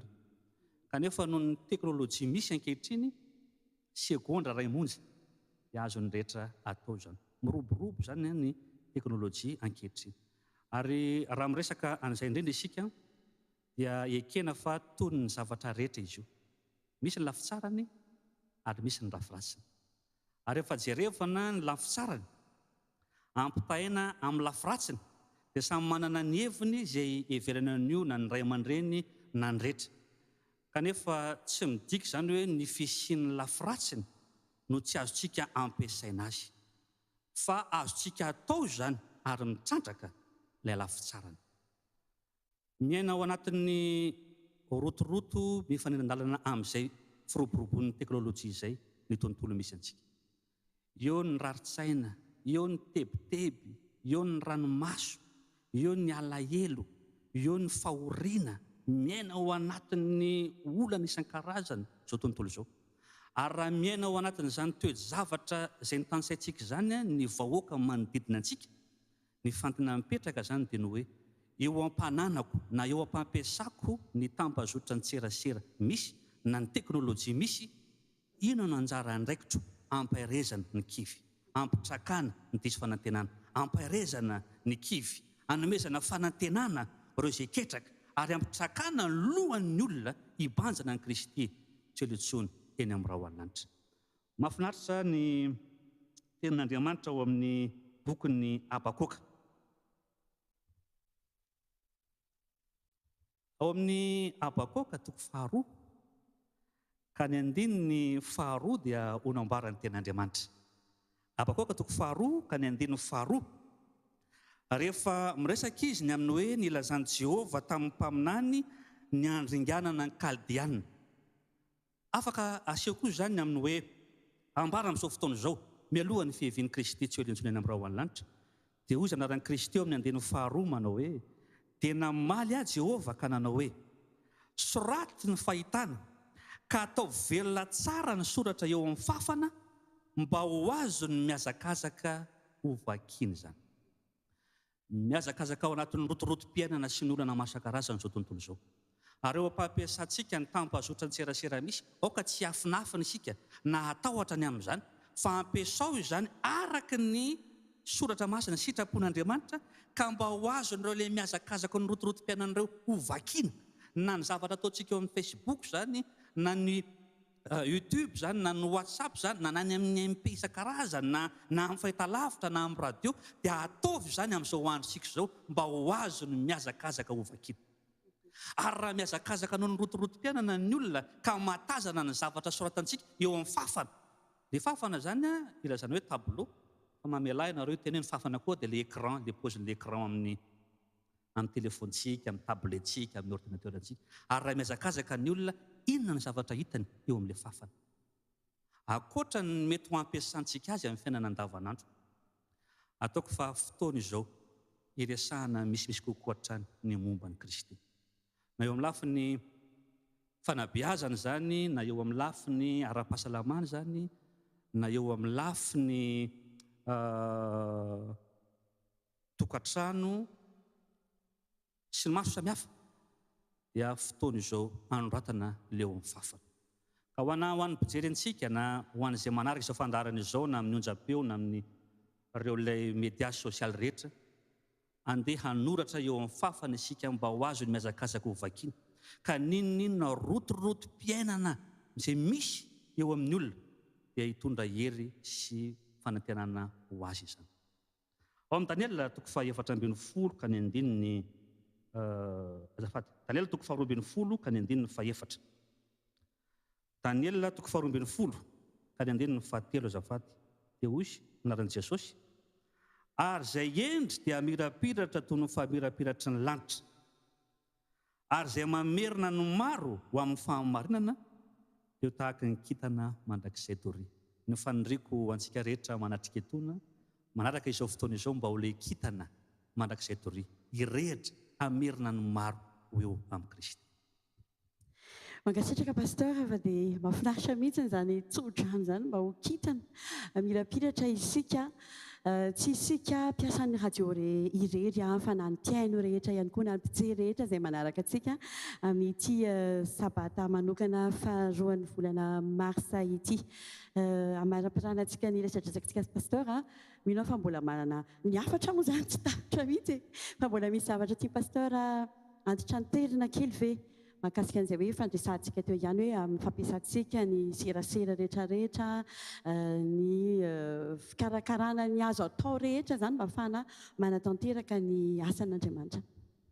Araka rehefa nambara ny tontolo andro dia misy ilay programma ilay atao hoe Pentecoste 420 izay tanterahana amin'ity taona ety, ary misy ihany koa programma asa lehibe asa fitoriana izay ho tanterahana amin'ny taona 520 satria ny tompona andraikitra zany na ekipa rehetra manerana ny diviziona misy antsika dia ho avy ety amin'ny taona 520 io ny tapatapako ny taona, ary ny filohan'ny optionnel international dia hanao conférence lehibe aty amintsika amin'ny tapan'ny taona faharoa amin'ny taona 520 ka ity ezaka 420 ity zany dia zava-dehibe mitohy amin'ilay 520 ka manamafy an'ilay fanambarako teo manao hoe tonga ny fotoana izao.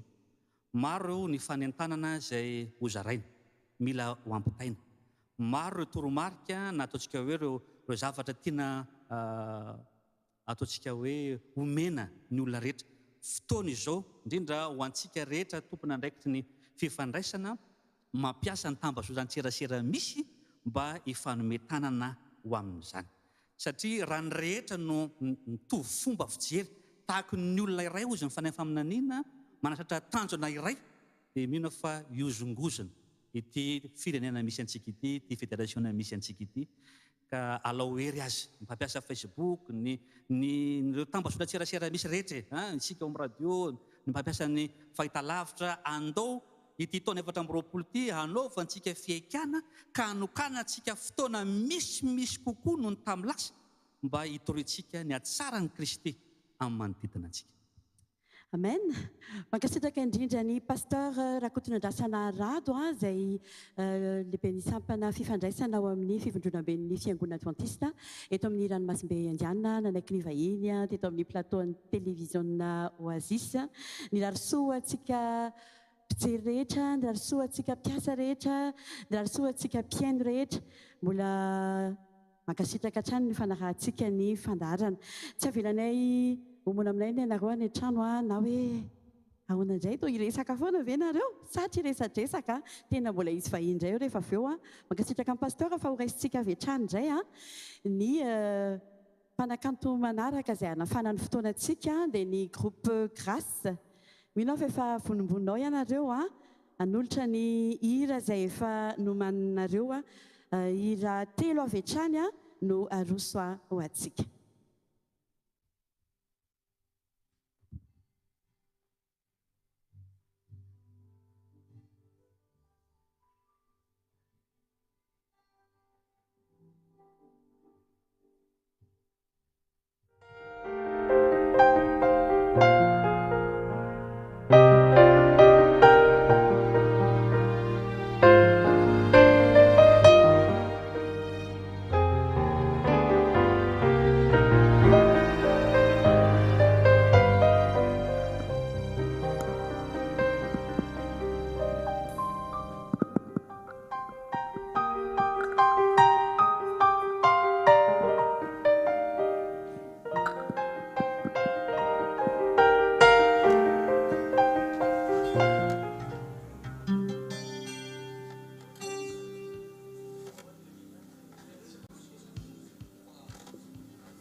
qui change les vies.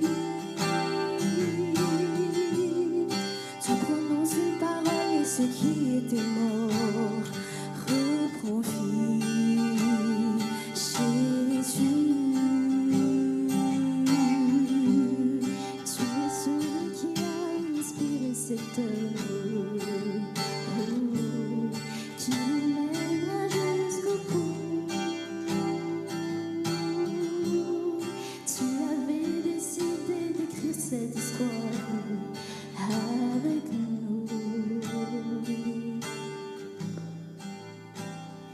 Maintenant, Seigneur, souffle sur nos pays, envahis nos villages, viens toucher nos familles. Maintenant, Seigneur, fais connaître le nom qui peut guérir les nations, le nom de Jésus-Christ.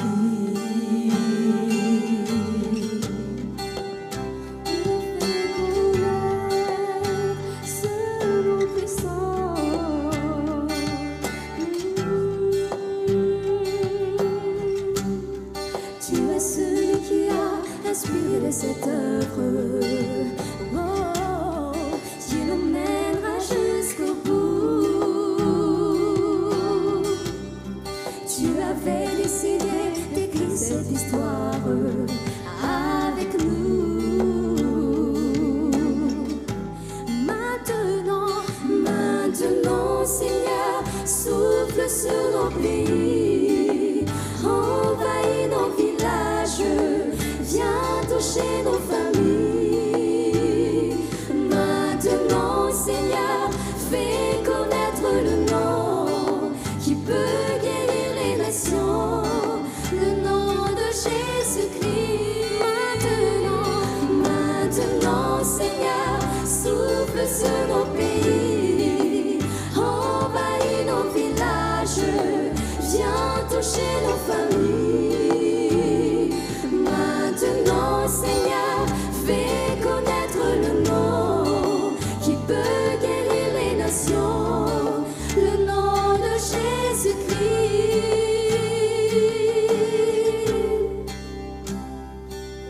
Oui, fais connaître ce nom. Les défis sont grands, les défis sont grands, nous en avons conscience. Tu les connais mieux que nous, Jésus. Mais nous voulons croire que rien n'est impossible. Saint-Esprit, nous demandons que maintenant, Seigneur, souffle sur nos pays, envahis nos villages, viens toucher nos familles. Maintenant, Seigneur, fais connaître le nom qui peut guérir les nations, le nom de Jésus-Christ. Oh, oui, fais tomber la pluie de bénédiction sur nos familles. Oh, fais tomber la pluie d'en haut, fais tomber la pluie du ciel, fais tomber la pluie d'en haut, fais tomber la pluie du ciel, fais tomber la pluie d'en haut, fais tomber la pluie. Maintenant, Seigneur, souffle sur nos pays, envahis nos villages, viens toucher nos familles. Maintenant, Seigneur, fais connaître le nom qui peut guérir les nations, le nom de Jésus-Christ, Jésus-Christ, oh Jésus-Christ, le nom de Jésus-Christ, Jésus-Christ.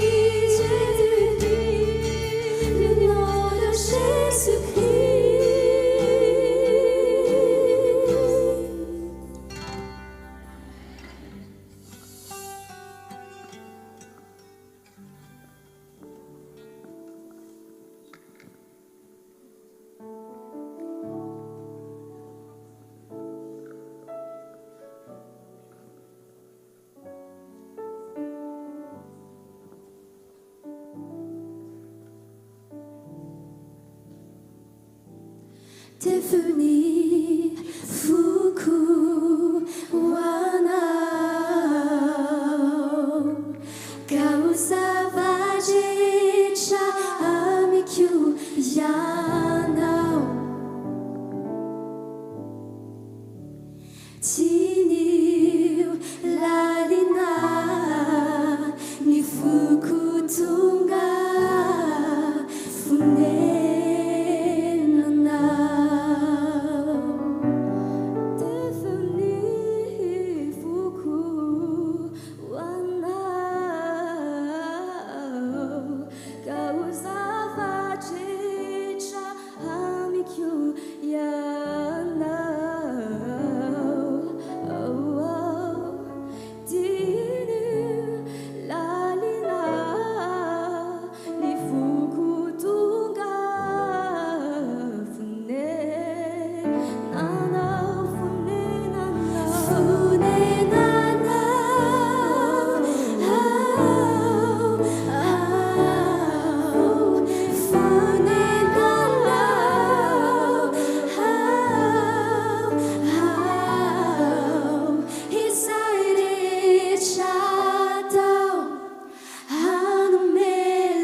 eny ary mankasitraka ny Grace Group isika tena mahafinaritra ary mahafinaritra mandrakariva ny mideran'Andriamanitra ieza indrindra ataoko fa mbola zandriny radio Azisy avokoa zareo reny kanefany dia miara mifety miara mifaly ao anatin'izao fa 4 taona izao fa iny manaraka indray izay ho asaintsika ho ety amin'ny plateau ny talehan'ny radio Azisy pasteur Ratovoarso David Olivier mandroso ianao tompoko mazaho toerana.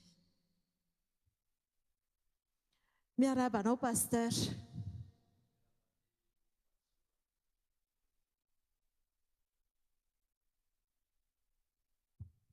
ia miarabanao ihany koa Vatsoa. ia arabaina koa ianao natratra ny zao tsingeritaona izao inoko fa voakasika akaiky indrindra ianao satria talehan'izany radio izany. Pasteur, matoa tonga 4 taona ny radio dia nanana ny heriny.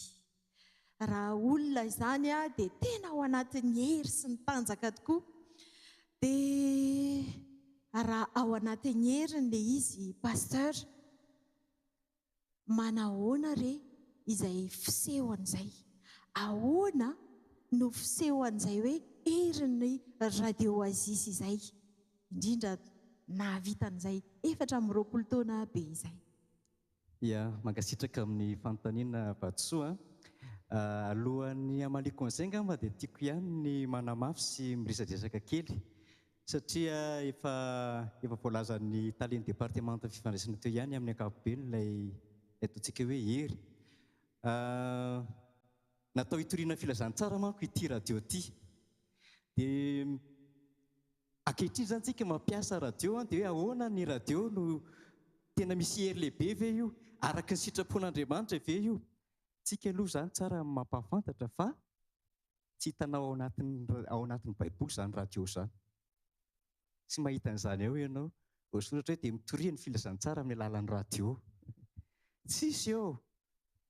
Fa voalazan'ny taleny département fifandraisana teo fa ao amin'ny Daniel 2:12 dia hoe ahoronao ny boky Daniel fa any am-parany any dia maro ny andinika dia hitombo ny fahalalana. Dia mitombo zany zao ilay fahalalana dia manjary misy radio. Ny mpitoro filazantsara ao anatin'ny baiboly tsy mahita hoe nampiasa radio zany zareo.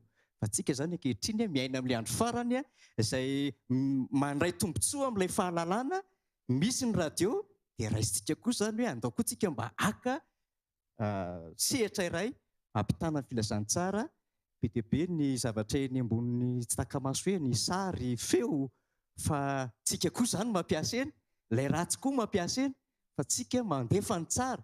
Dia taminay sahady ianareo mpiaino, mpijery mba hametraka n'ilay 106.4 azahoanao mahazo an'ilay tsara amin'ilay feo tsireny ambony eny raha tsy amin'io 106.4 io, amin'ilay sary tsy hitan'ny maso raha tsy raisinao ao anatin'ny telefoninao na ny fahitalavitra ao izay ao anatin'ny tetikasan'izany radio isika. Ka misy heriny zany ilay radio e. Itsika ankehitriny misy toerana tsy tonga ny Facebook, misy toerana tsy tonga ny olona, andeha moto ianao sa andeha tongotra ianao sa misy varavarana tsy tafiditra ny olombelona mihitsy, fa amin'ny alalan'ny radio dia tafiditra ao ilay feo mitondra fanamboarana, fahasoavana. Raha nanaraka tsara ireo fijoroana vavolombelona teo aloha teo tsika dia hita hoe tamin'ny alalan'ny radio nampiova fianakaviana maro. Mety nasika be izy tamin'ny olombelona vatana hita maso, fa tamin'ny alalan'ilay feo mahafinaritra nolazain'ny taleny département teo hoe tsy misy herisetra fa mateo ity babo ny rehetra. Misy lasa piasan'ny radio izy ireo ankehitriny isaorana an'Andriamanitra zany. Izay ilay teneniko hoe tena misy hery ary tombontsoa lehibe ho antsika satria izao ho antsika eto Madagasikara zany dia efa misy 20 zany izao ny onjam-peo, 15 mitondra ny anarana Oasis, ny 3 radio feon'ny filazantsara, fa kosa ny fandaharana atao amin'ny radio Oasis no betsaka mandeha ao anatin'izay. Dia ankoatran'izay Vatsoa mbola maneran-tany isika satria ny radiontsika zany dia azo raisina any amin'ny rehetrarehetra any raha mbola mahazo ny atao hoe internet. Ary betsaka ireo havantsika any ivelany izay manaraka na amin'ny tambazotra na amin'ny YouTube na amin'ny radio mihaino mivantana mankasitraka ka. Manan-kery ilay radio tena manan-kery. Tena mahafinaritra zany pasteur, ary andao ary sika anararoatra mba hiaraban'ny zareo any lavitra ireny sa ahoana pasteur? Eny ary mahafinaritra zany Vatsoa. Miarabanareo any Amerika any izay manaraka, mahafinaritra. Miarabanareo any Tahiti any mahafinaritra ianareo manaraka. Miarabanareo any Kenya any mahafinaritra ihany koa ianareo manaraka. Tononona manokana ray aman-dreny docteur Razafy Arvony Davidson zay manaraka tsy tapaka ihany koa ity onjam-peo radio Oasis ity. Apita aminareo ny firarian-tsoa izay ombako manana tamin'ny tany departemanta ny fifandraisana teo. Be dia be ianareo any Rwanda koa misy mbola manaraka, misaotra anareo manaraka. Ary misy maromaro ianareo ao Eropa ao tsy voatonona tsony fa dia manaraka izy ireny Vatosoa. Azo afaka fiteneneo te kopa-tanana ao anareo ve? Indrindra ie. Mahafinaritra dia irariana ny soa mandrakariva ianareo rehetra izay manaraka sy mieno an'izao fandarana izao. Ho tohizantsika ihany ny resadresaka pasteur. Raha toy izay zany ny heriny inoantsika fa ny irariantsika zany dia hitondra hery ihany koa ho an'ny olona tsirairay izany herin'ny radio Oasis izany. Raha izay ary zany dia araky ny mety hitanao pasteur, izavy na hatraiza ary zany izao no heverina mba hiantefany ity radio Oasis ity. Hatraiza na hoe izavy zany no hoe handray sy tokony mba hiantefany izay radio izay. Ia, tena tsara dia tsara ilay fanontaniana. Ny radio aloha dia ny Adventiste no namorona azy. Ity radio Oasis 106.4 ity araka ny voalaza teo efa 40 taona lasa tany zany zao nanomboka ny siny fa ny ara-panjakana 40 taona. Dia ny voasoratra ara-panjakana zany dia hoe amin'ny fiangonana Adventiste mitandrina ny andro fahafito ilay radio 106.4.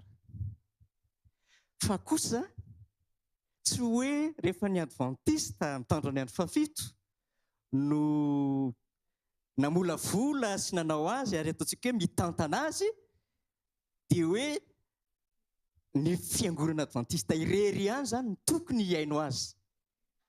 Lavitry n'izay angamba ny tena toe-tsaina amin'ity radio ity satria natao an'ny olona rehetra ny radio Oasis 106.4.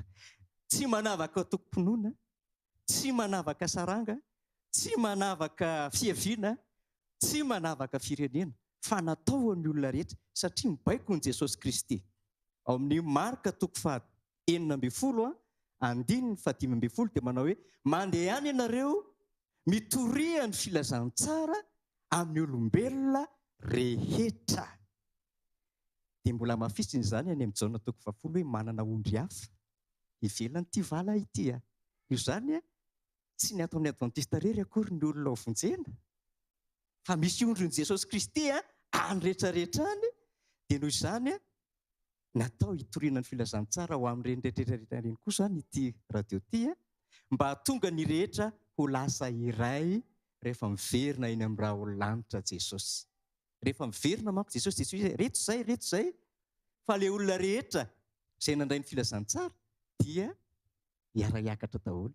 Dia izay no mahatonga ny hoe ny fandaharana alefato zany dia natao any rehetrarehetra.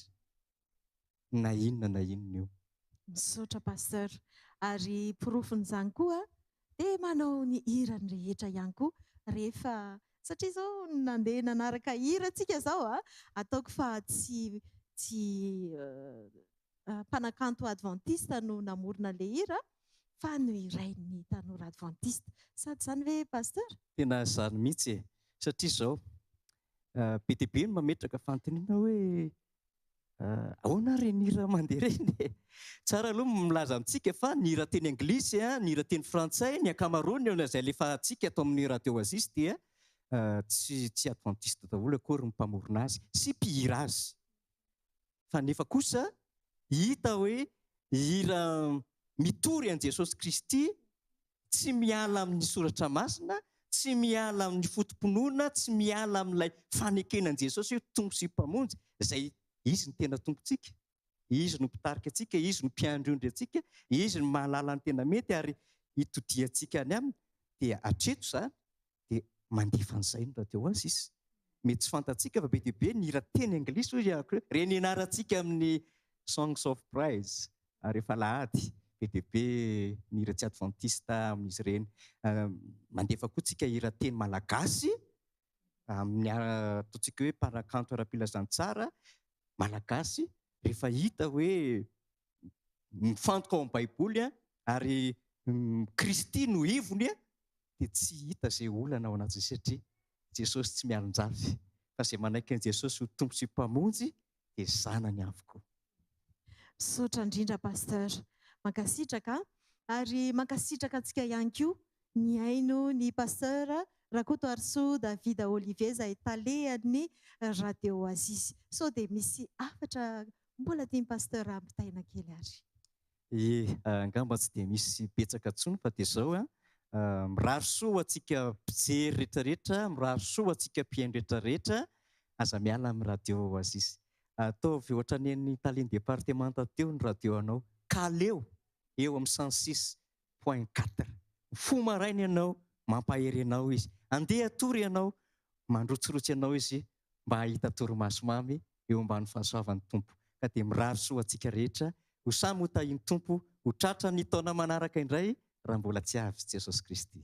Misaotra tompoko, izany io ny eny ary mahafinaritra mandrakariva ny mideran'Andriamanitra, mahafinaritra ihany koa ny mandre hira mpanakanto izay tiantsika. Maro isika no manaraka azy ary mangataka anazy ao anatin'ireny fangatahany hira ireny ny fanaky ny famindrampo. Anao hira roa avy hatrany izy ireo andeha raisitsika mitehaka re.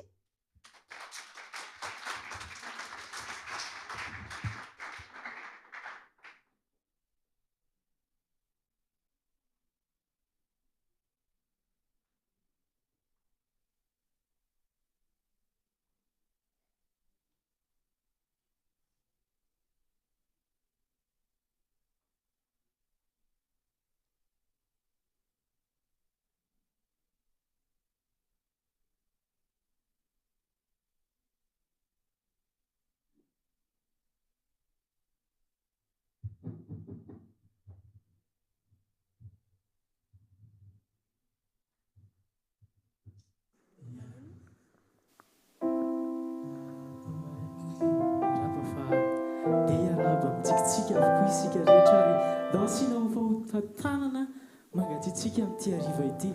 Rehefa nanomboka 2010 izay ankizy zandry ny fanahy avy aty aoriana izany no mipetraka teto Antananarivo. Fa zareo zoko moa no efa taty nandritra izay fotoana rehetra izay. Dia rehefa mipetraka teto Antananarivo 2011, 12, 13 tany ho any dia naheno feo anankiray. Rehefa ilay hitanareo ilay manomboka manantona alina iny, feo an'izy ary izay ilay mandrotsirotsy be iny rehefa hikatona ny radio. Ka dia dansitsika ho fahafantarana be ho anazy mba finaritra ary inoko fa miaina tahaka izay daholo ny mpanombony tompo ao amin'ny Radio Oasis. Ia, misy hira anankiray ity hoentinay hiarabana ny Radio Oasis.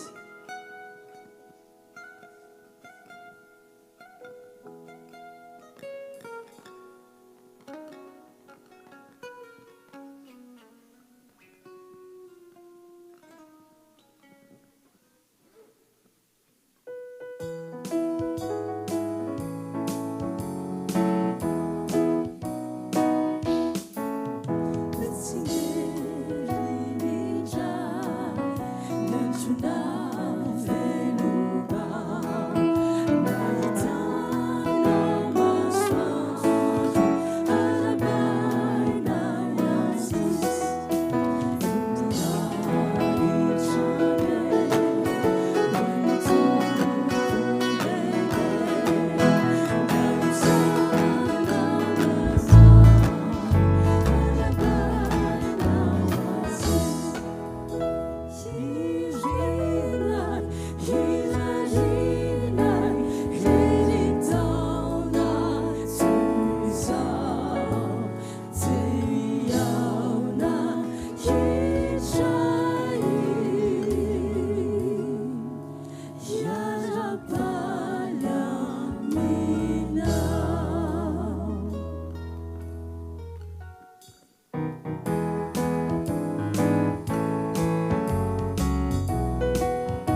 hasolanao tantano izay fa ose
Chibi, si che,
manaraka hatrany fandarana amin'ny vantana veto amin'ny foibe ny radio Oasis sy ny TV Oasis isika tompo lahy sy tompo vavy ary hinoana fa dia tsy miala fa hitoetra mandrakariva sady mbola misy zavatra be dehibe atolotra antsika amin'izany. Manoloana antsika eto a Andriamatoa Herinjanahary Jean Aimé izay tompona andraikitra arabola amin'ny Fédération Madagasikara afovoany hitondra zavatra ho antsika izy dia omenanao ray aman-dreny ny fitenenana.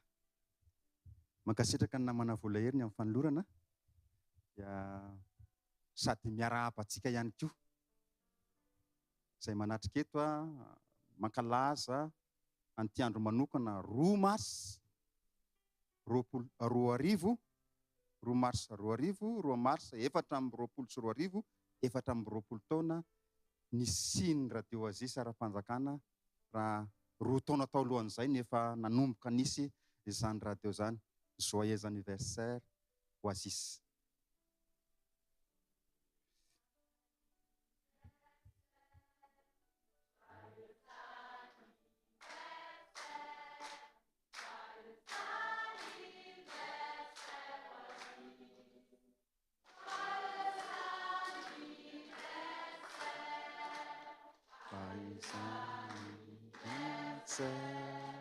Joyeux anniversaire, joyeux anniversaire Oasis, joyeux anniversaire.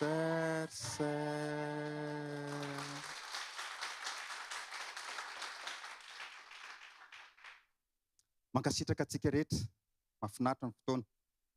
Araka ny fiteny izay hoe ny masoandro mody ny mampalahelo. Sarotsika hifampahery, hiderin'Andriamanitra, ankalaza manokana ity andro ity miaraka amin'ny radio Oasis.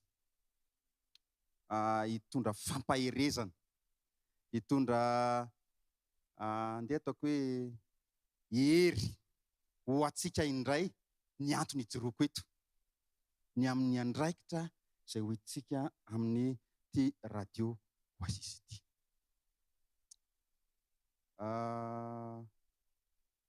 Tamin'ity voalohan'ity taon'ity mbola tsy ela akory izay dia nisy fiofanana ny raisintsika teto. Izy ity moa izany ho an'ny mpiasan'ny radio sy ny tontolony.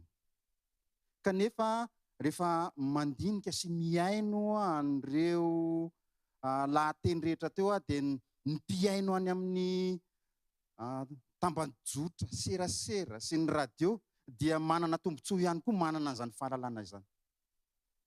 Dia raisintsika ho tombontsoa ihany koa ny miaraka amin'ny zareo ireo, mampahery an' zareo ireo mamerina indray ka leo eo amin'ny tsika mamerina azy 106.4 ny radionao. Aza miala amin'ny 106.4 fa mampahery anao izany. Tamin'izay fotoana izay dia niresaka manokana fa manokana ianao, nantsoina manokana ianao ary tsy zarery aza no teny an'izay fa ireo izay mifandimby mitondra fanofanana dia izao manokana. Dia tahaka izany koa ny radio Oasis, manokana izy ity, manana hafatra manokana amin'ny maha radio adventiste azy. Ary izay no ampaherezana antsika satria nanana ny valeur na ny soatoaviny maha izy azy izay mifototra amin'ny Baiboly sy ny fiainan'i Kristy. Izany radio izany sy ny olona rehetra izay miaraka aminy ao. Ary manana mission manokana hitondra ny olona rehetra eo amin'ny Kristy. Ny an'izantsika azy dia izao mankahery antsika.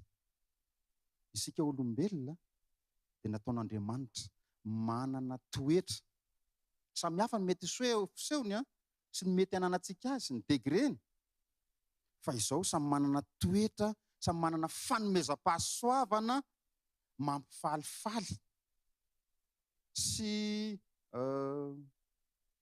mampiony teny intégration. Atsika fiarahantsika amin'ny vondrona anankiray.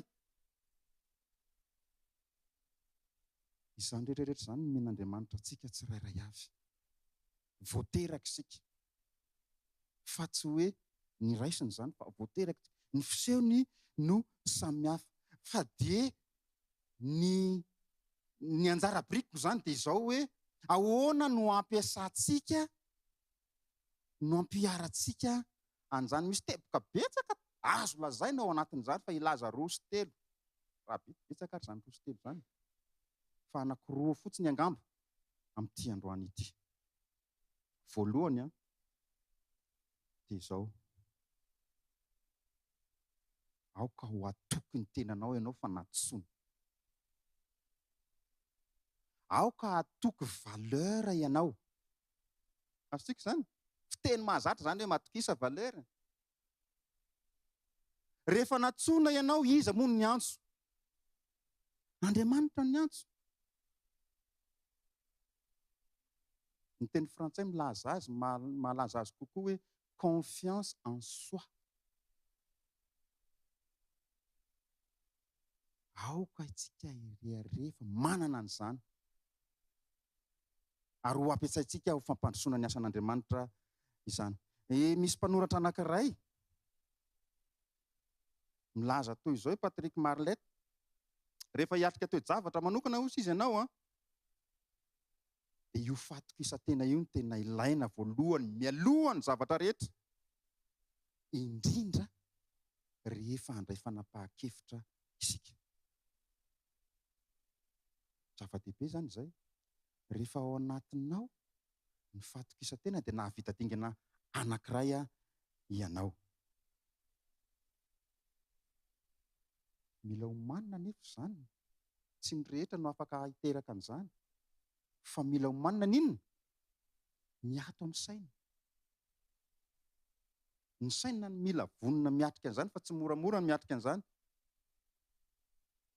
Fa tahaka ny zavatra rehetra izay eny amintsika tsirairay avy, rehefa ny saina tsy vonona dia na ny fanapahan-kevitra ho raisinao mety hivara lila hozy izy ny fitenitsika izay.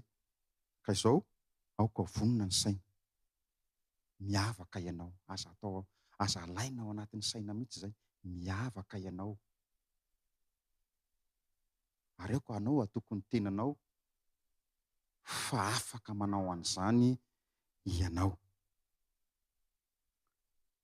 Rehefa namaky boky vitsivitsy maromaro mahakasika an'ity, satria manao fikaroana rehefa manao zavatra ohatr'izao, ny zavatra hitako amin'ireo boky ireo mbola tsy mijery ny ao anatiny akory dia izao, amin'ireo fahombiazana be dia be izay azon'ny olona maro. Izay izany ny fanamarihana voalohany. Dia misy mpanoratra anankiray mihitsy aza moa nilaza mihitsy hoe ny fananany fatokisa-tena na ny confiance en soi no anisany lohalaharana tamin'ny zavatra tamin'ny fahombiazana izay azony. Tamin'ireo boky ireo ihany koa no nahitako fa amin'ny zavatra rehetra izay atao dia ny fatokisa-tena ny voaloha-laharana amin'ny zavatra rehetra alohan'ny tanisainy zavatra hafa. Ilazana amintsika fa zava-dehibe fatokisa-tena. Koa izao ry Radio Oasis namana isany. Efa natsoin'Andriamanitra ho amin'izany ity radio mamintsika ity. Matokisa-tena. Manana confiance fa tena natao amin'izany isika. Ary hamaritra zavatra be dia be ny amin'izay mety hataontsika ny fatokisantsika tena. Ny faharoa, ary eo angamba mety hijanona. Ny sasany tohizantsika manaraka indray amin'ny fotoana mahamety azy. Dia izao, ny fananantsika vina. Vision hozy izy ny teny frantsay na ny teny anglisy. Fananantsika fijery lavitra ny amin'izay rehetra atao. Ny ny fiangonana adventista mitandrina ny andro 7 dia manana ny vinany maneran-tany. Asa na mba tadiditsika izay. Fa tsy tokony ho adinoantsika izay iraisantsika ato anatin'ity radio ity, azo adino fa radio iny izy ity, radio adventista. Noho izany tsy miala amin'izany viny izany koa isika tsirairay avy. Ny faratampon'ny drafitr'Andriamanitra dia ny famerenana ny laony, ny zavatra rehetra ifanaraka tanteraka amin'ny sitrapon'Andriamanitra sy ny fahamarinany tonga lafatra. Izay ny vina. Ary rehefa izay vina izay ny vinavinaitsika no eritreretintsika dia miteraka objektifa maromaro.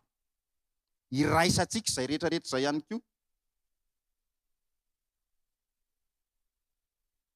Ary izay no miteraka etaeta lalina ny amin'ny anatanterantsika an'izany. Rehefa saintsaintsika foana, ahoana ry nanatanterahana an'izany? Izay no ilaitsika. Mila kolokoloina izany izy io. Ahoana ny kolokoloantsika azy? Ny saina koa miasa voalohany. Raketinao anatin'ny saina. Asa firy amintsika izao mahalany anjeran'izany viny izany. Ary azo ampiarina izany amin'ny fiainantsika tsirairay avy. Na amin'ny radio azy sy manokana, amin'ny maha radio azy. Inona ny vina? Inona no adaptation ngamba izay ny ilazantsika azy? An'izay vina izay mahakasika ny radio manokana, mahakasika ny onjam-peo manokana. Fa azo atao manao an'izany. Na isam-batan'olona azy eo amin'ny fiainantsika andavanandro, na eo amin'ny fiainantsika miaraka amin'ny radio, inona ny vina apetrakantsika mba hanatanterantsika azy? Atao anatin'ny saina izay. Averimberina foana izay, isan'andro izay. Lantsika tsy anjery izay dia efa zava-dehibe. Miala avy eo amin'ny saintsika izany ny voalohany. Dia avy eo ahoana ny hanatanterantsika azy? Ary ny farany rehefa manatanteraka tsika dia misy vokatra azo eo. Inona ny santiona ny vokatra mety ho azo? Mety ahita fahombiazana ianao? Mety tanteraka le izy. Mety tanteraka amin'ny ampahany le izy. Mety tsy ho tanteraka le izy. Noho ny antony maro samihafa. Fa izao ny zava-dehibe nanao aloha ianao. Dia rehefa avy nanao ianao dia manao tomban'ezaka hoe nanao ahoana, tratra ve ny tanjona sa tsy tratra. Dia mamerina indray. Dia manarina indray. Ary izay no mitondra fahombiazana lehibebe kokoa. Ary anatratratsika ny tanjona sy anatratratsika an'ilay vina dia ny amerenana amin'ny laon'ny zavatra reraka ny sitrapon'Andriamanitra sy ny fahamarinana. Zao anefa tsy vitany amin'izao izany. Tsy vitany tenantsika rery izany. Fa amin'ny mahavondrona atsika, amin'ny maha-iray atsika. Dia misy fifandraisana ilainao. Ny zavatra rehetra, ny vina dia iraisana. Ny tanjona dia iraisana. Fa isika rehetra dia miaraka manatanteraka an'io vina sy tanjona io. Inona ny vokatra izay? Mila mifampiaino isika. Mila mifampizara isika. Mila mifanentana isika. Izay ny tsy maintsy ataontsika. Tsy vitan'ny olon'olony rery io. Tsy vitako zasa amin'ny rery io. Hoy izy ilay fitenenana izay. Fa vitako zasa ianao. Rehefa mifanaiky isika, anatratra tanjona anankiray sy vina anankiray, dia mifampikaondoha amin'izay ananantsika tsirairay avy. Dia izay no atantarantsika ny tanjona ambony indrindra.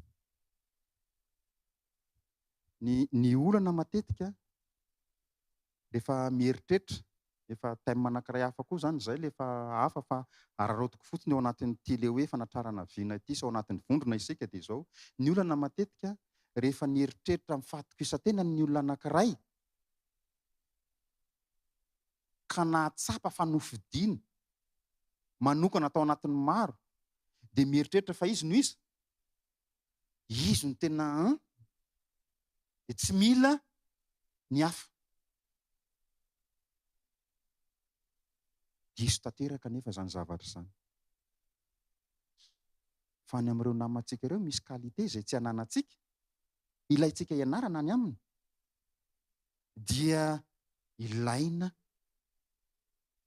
ny mifanakalo hevitra, ilaina ny mifampiaino io zavatra be. Departemanta fifandraisana angamba dia afaka manazava an'izany amin'ny maha fifandraisana azy. Fa zava-dehibe kina ny fahombiazana be dia be ny fiainoana, ary mety mbola misy sehatra iainoantsika an'izay avy amin'izy ireo. Fiainoana, fifanakalozana, fifampizarana izay ananana. Rehefa tanterakitsika ireo dia ho tanteraka ho azy ny vinantsika, ho tanteraka ho azy ny tanjona izay ritsika. Ty radio ty dia manana tanjona manokana ampiaro izay, na dia izay fotsiny azy, dia ho hitantsika fa hita fahombiazana amin'ny lafiny rehetra isika tsirairay avy. Fohy kely nefa inoana fa ampahery antsika tsirairay avy. Samy mahery ary tahiny tompo anie antsika tsirairay avy.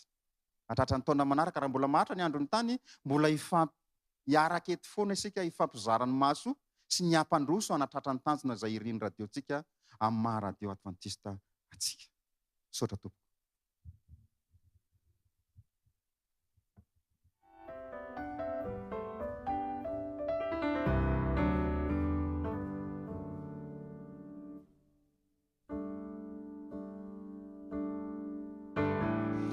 Tantanarabola eo anivon'ny Fédérationna Madagasikara Fony. Nitondra ho antsika, saotra tompoko, nitondra ho antsika fampaherezana izy ary efa fiofanana sahady ihany koa ho an'ny mpiasan'ny radio Oasis.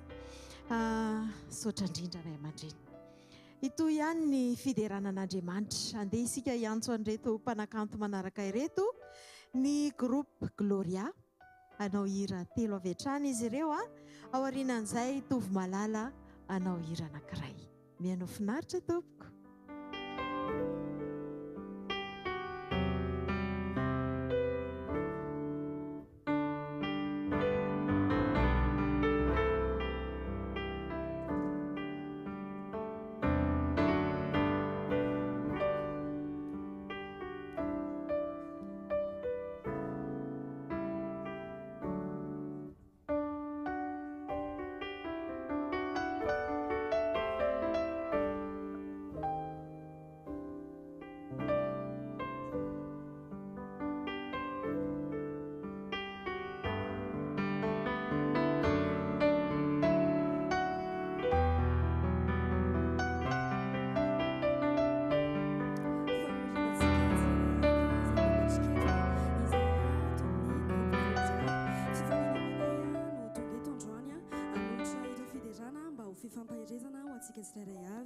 Ary etona dia miaraba ihany koa ny radio Oasis izay nahatratra ny 420 taona.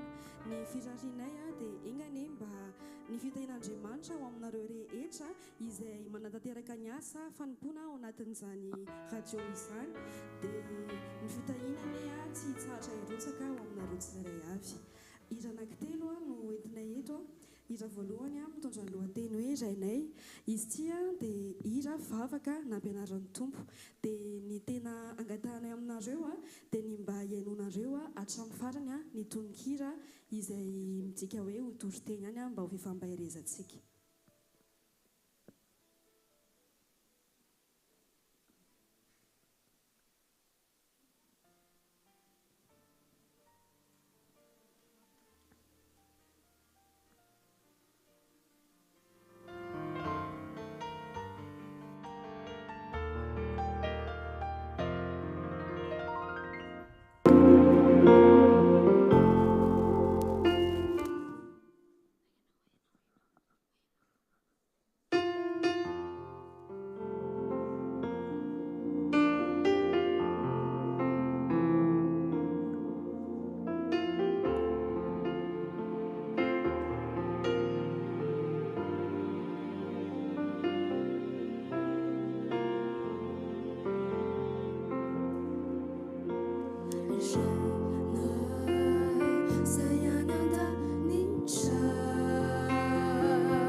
Izay hoentina aminareo dia mitondra ny lohateny hoe matoki tsy ho teneninay melo eto ngamba hoe inona no tiany rambara fa ny angatahany aminareo hatrany dia ny haino izany tononkira izany.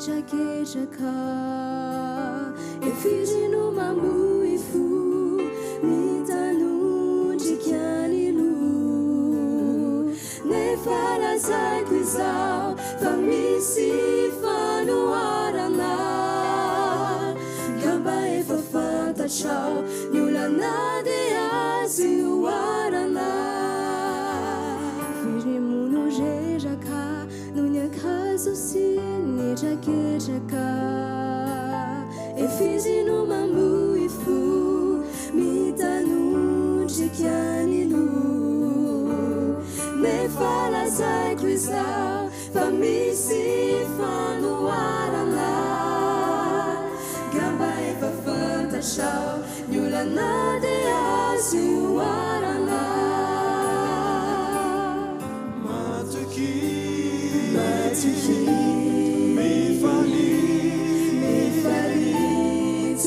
so vahaunana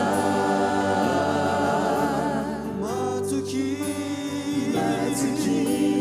mifali nade maizimbulana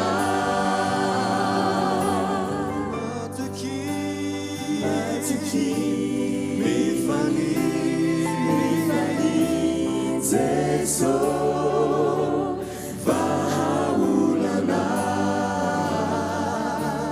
matuki mifali nade mazimbulana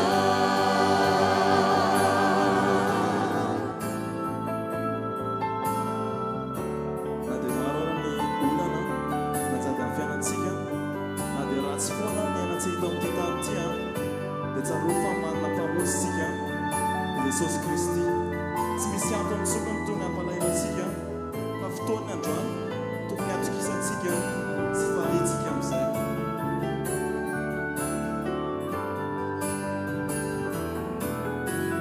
matoki mifali Jesu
izay hoentina hampiarezana anareo dia mitondra ny lohateny hoe mamiko ny fanatrihanao.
tsy tayaniko nerinao no itokiko mampiorinay sadrinao no tanjako fanainao mitazikay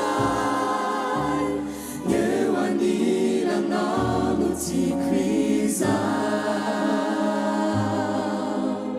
manikio ny fanatrehanao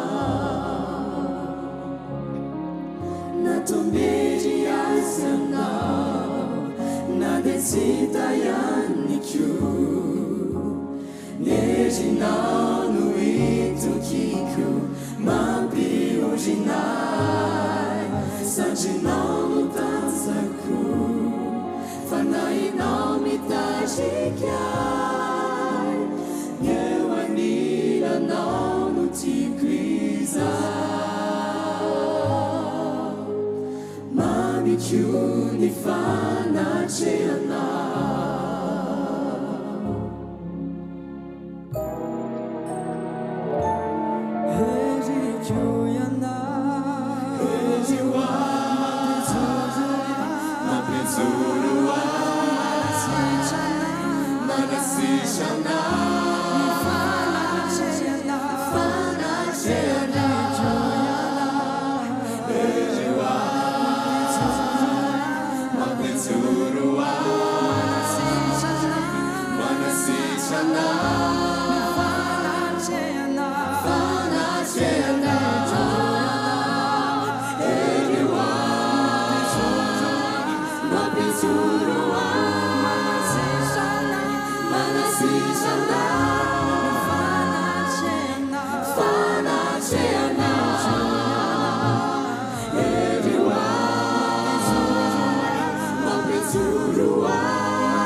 Sadrinao no tanjako fanainao mitazikay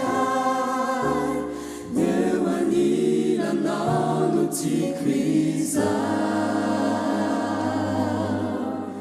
mamikio ny fanatrehanao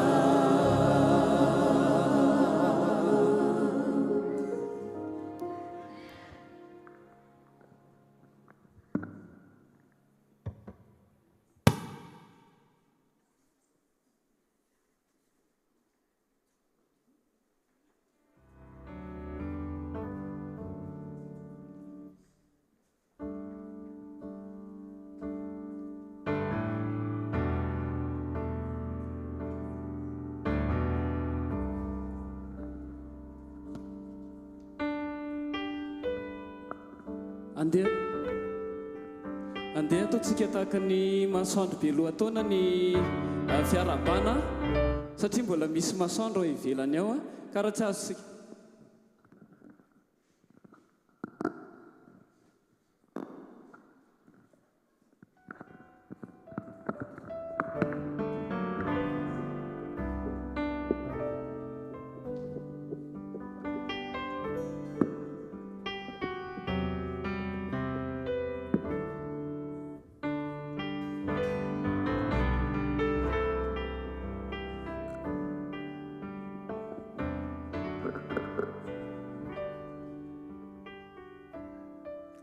andeha ataontsika tahaka ny masoandro be lohataona ny fiarabana satria mbola misy masoandro ivelany eo ka raha tsy azontsika maraina dia hoenjehantsika atoandro ary raha tsy azontsika atoandro dia mbola natombontsotsika amin'izao takarivo izao ary azatsiny raha ohatra ka manolotra fiarabana ho anareo mpiaramiasa manokana ny amin'ny fantratrarana amin'izao fahaefatra amin'ny roapolo taona ny radio Aziz izao arabaina manokana ihany koa ny mpiaino rehetra izay antom-pisinay ny fahasoavan'Andriamanitra ny eo amintsika tsiray avy ary ty hira izay atolotra antsika ity dia mbola tsy mifanalavitra amin'ireo tononkira rehetra izay efa nandeha hatramin'ny maraina mahakasika ny hoe ny antony fahombiazantsika sy ny fandresentsika dia eo amin'i Jesosy irery ihany ankafizo ara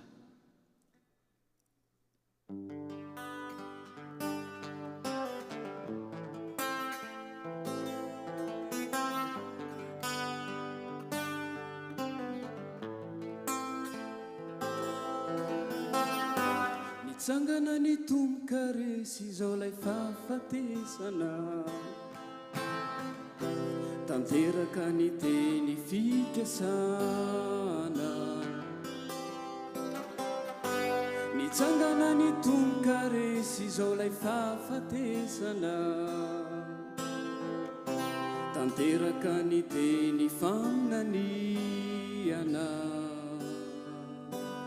maty ny solo eloka nanafaka itsomeloka nefa velindray no lahery ny laray maty ny solo eloka nanafaka ny meloka nefa velindray no lahery ny laray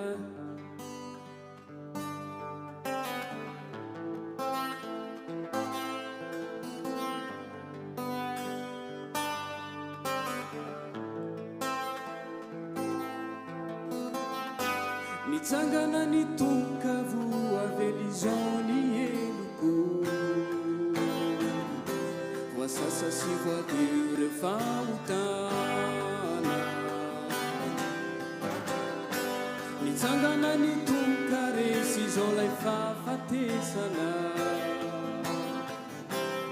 azoko izao lay fandresena refandese sy fahombiazany ainako de tsy avy amiko favy aminao reria maty ny solo ny eloko ianao nanafaka itsomeloka tena velonindray no lahery ny lara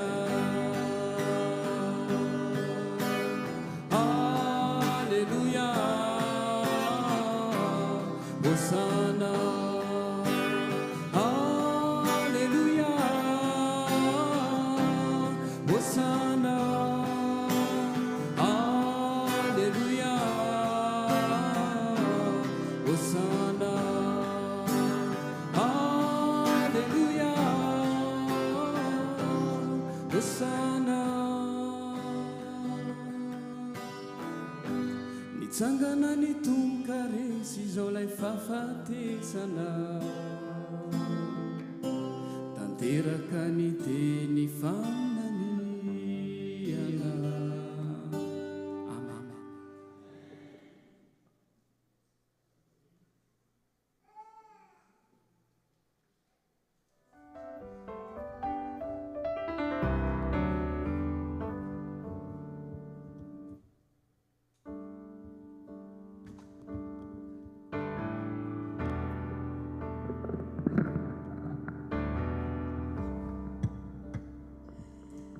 Eny ary ireo izay rehetra na andray anjara isika tao anatin'izay fiderana tena nelanelany teny teo ihany koa ny vahiny amarana ny fotoana sahady isika manapetra avokoa moa ny zavadrehetra andray vatsy isika hoentintsika indray mandritry ny herinandro andeha atsotsika ihany ny ray aman-dreny Herinjanahary Jean Aimé mba hitondra vatsy ho atsika.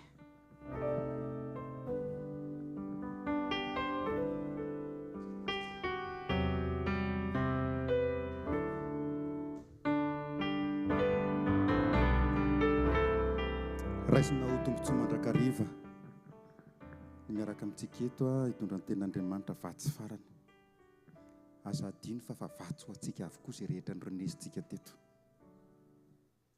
tsy miala amin'ireny afatra ny mena tamin'ny tononkira tamin'ny toroteny sy tamin'ny zavatra maro samihafa izay niarahantsika teto hatramin'ny maraina nefa ny vatsy farany mampatsiahy fotsiny aza ny tena marina ka mialohan'izany dia andeha eo am-pitoerana isika anaraka vavaka isika rainay izay ny an-danitro amara-parana ny fotoana izay ankehitriny mangataka aminao mba omenao ny lelany efa mahay mandrakariva sy aloavanao lalana ihany koa ny fonay tsirairay avy handray ny teny avy aminao mamelany tsy famendreanay mamindra mandrakariva fo aminay amin'ny anaranao Kristy tena tany amin'ny vavaka amen. Ozy izy ndrala tovy izy teo iry. Ozy izy ndrala tovy teo hoe ny aton'ny fahombiazantsika ozy izy dia ao amin'izy ao amin'ny Jesosy Kristy irery ihany. Ao anatin'izay mihitsy no hitondrako ny sainareo hamadika raha misy baiboly eny amintsika eny ao amin'ny Samuela voalohany 7:12 tantara tsy izoviana amintsika akory izany. Samuela voalohany 7:12 ny amin'ny Davida sy Goliata. Fantatsika tsara ny fiaikiana izay natrehan'ny zanak'Israely nanoloana ny Filistina. I Goliata ilay lehibeny nanao fiaikiana tamin'ny zanak'Andriamanitra ny zanak'Israely.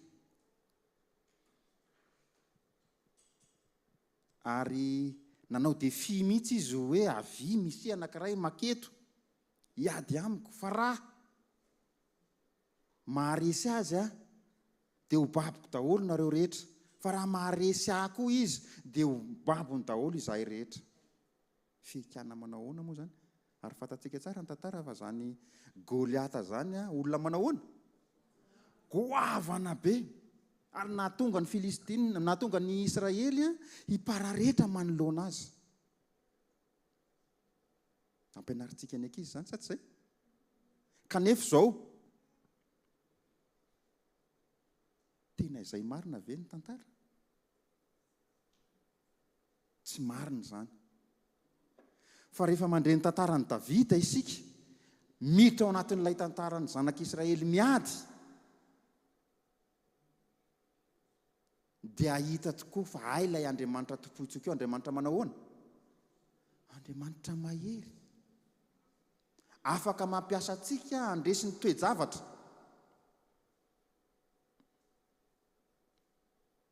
Rehefa nirahany rainy izy ho any amin'ireo zoko ny telo lahy, hoe ndany ty fromage ty ho eto any, meo azy reto.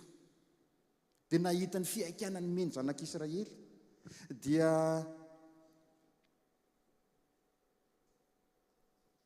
tsy nahatanty ny fony. Ary rehefa nitetitety ireo miaramila ireo izy izay mangovotra noho ny toe-java-mizy, dia lasa izy nakany amin'ny Saoly. Io le tsy mifory io ve no hiaiky ny zanak'Andriamanitra?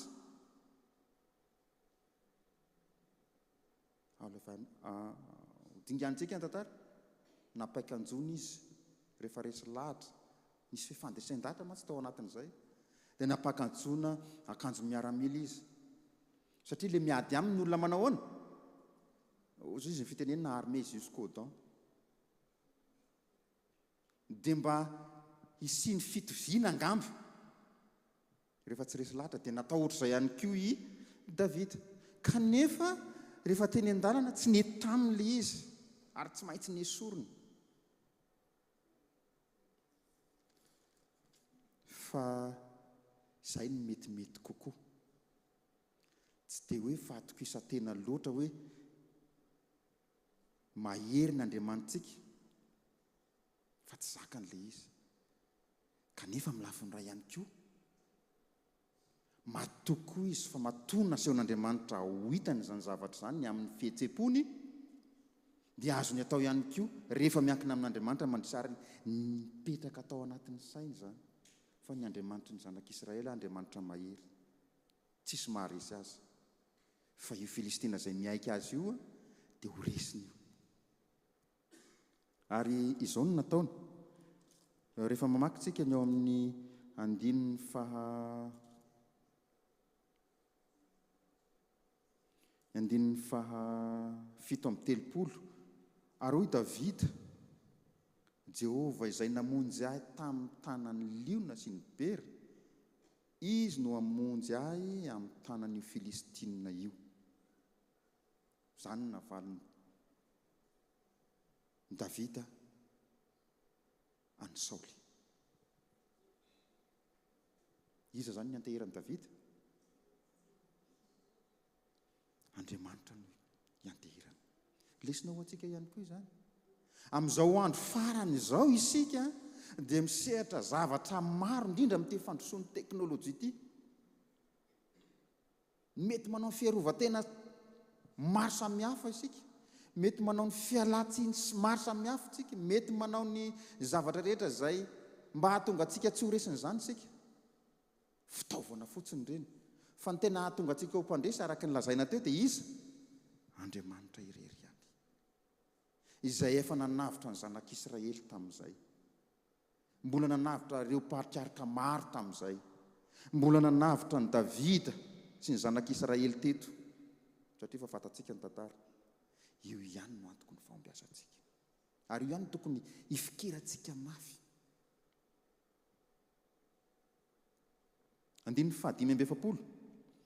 Fa io kosa Davida tamin'ny Filistina, ianao manantona ahy amin'ny sabatra sy ny lefina ary ny lefim-poy, fa izaho kosa manantona anao amin'ny anaran'ny Jehova, tompony maro, Andriamanitra ny miaramilan'ny Israely, izay efa nohaikanao. Andriamanitra zany ny tompon'ny zavatra rehetra, ny tompon'ny fandresena, ny tokony anterina tahaka ny anterina. Iza moa Davida? Davida angely zandry kely na makany amin'ny miaramila aza mbola tsy ataony. Fa noho ny fahafantarany fa Andriamanitra mahay ny zavatra rehetra, dia sahany nanao ny fiaikana niaraka tamin'ny Filistina. 7:7. Ary ho fantatra izao fiangonana rehetra izao fa tsy sabatra sy lefina no amin'izay Jehova, fa any Jehova ny ady ary hanolotra anareo eo an-tanany izy. Eo amin'ny fiaikana izay mahazo antsika, aza adino ry havana fa Andriamanitra mahay manao ny zavatra rehetra. Filipiana 4:7.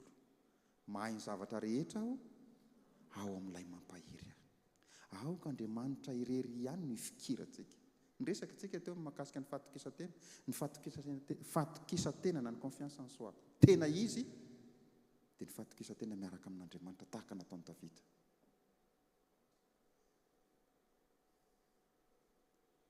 Efesiana 2:10. Efesiana 2:10.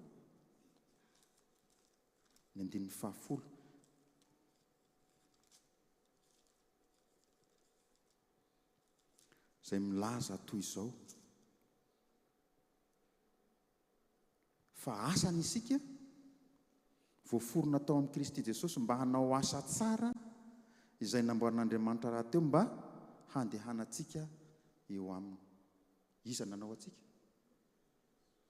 Jesosy, Andriamanitra. Izy nanao atsika. Aza isika, any amin'ny andininy hafa aza dia aza. Salamo 4:1 sy ny 2. An Jehova ny tany rehetra izay rehetra ao aminy, izao rehetra izao sy ny omponina ao aminy. Isika rehetra reo zany dia an Jehova. Iza zany mahalala misimisy kokoa atsika? Ny Atsipriny vao naverina tamin'ny titolakandro ity fa nahatra amin'ny volondohantsika aza vao isany. Aiza moa isika zany no tokony hita aloha raha sendra olana? Any amin'ilay Jehova.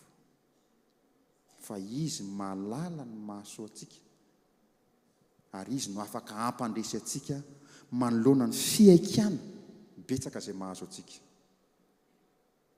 Aza adino fa miaina amin'ny andro farany, miverina foana izany, izay arakaraka ny andro sy ny andro farany, satria rehefa mandroso makany amin'ny farany izao tontolo izao dia miakely ny andro ny Satana ozy izy ny tenin'Andriamanitra. Ary rehefa miakely ny androny dia maninona izy? Miaromotra izy. Ary izay faharomontany Satana izay mabetsaka kokoa ny fiaikana izay asetriny eo amintsika. Ka raha tsy mifikitra isika dia anisan'izay ho rembony ihany koa. Aoka hitoky amin'Andriamanitra isika. Aoka ny Andriamanitra no hivontsika. Fa izy no efa nanao atsika, hainy tsara isika, andeha isika hangataka ny fitariana ka na amin'inona na amin'inona dia ataontsika loha laharana foana izy ary rehefa ataontsika loha laharana izy dia ho azontsika ny fahendresena omen'Andriamanitra antsika ny fandresena omen'Andriamanitra ny radio Oasis ny fandresena ary omen'Andriamanitra ny mpiara-miasa aminy ny fandresena amen.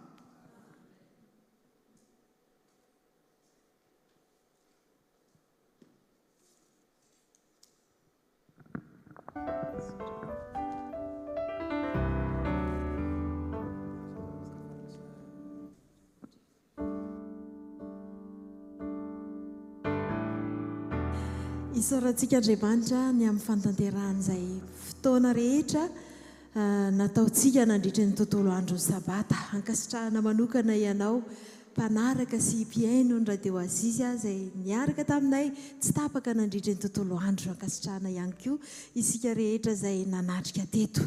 Tiako ihany koa ny manolotra fankasitrahana an'ireo teknisianina izay nanao ny ainy tsy ho zavatra nampita ny sary sy ny feo tany amintsika tsirairay avy. Voninahitra ho an'Andriamanitra rery ihany ary ny fiadanany ny famindram-pony ny fitahiny dia ho ataony amintsika tsirairay avy ane. Ifarana izao fotoana izao andeha itsika hanao hira vavaka sarotra ny lalana alehantsika taona vaovao indray anaraka ny hamonjy ny 520 taona indray ny radio Oasis mbola lalana sarotra izany.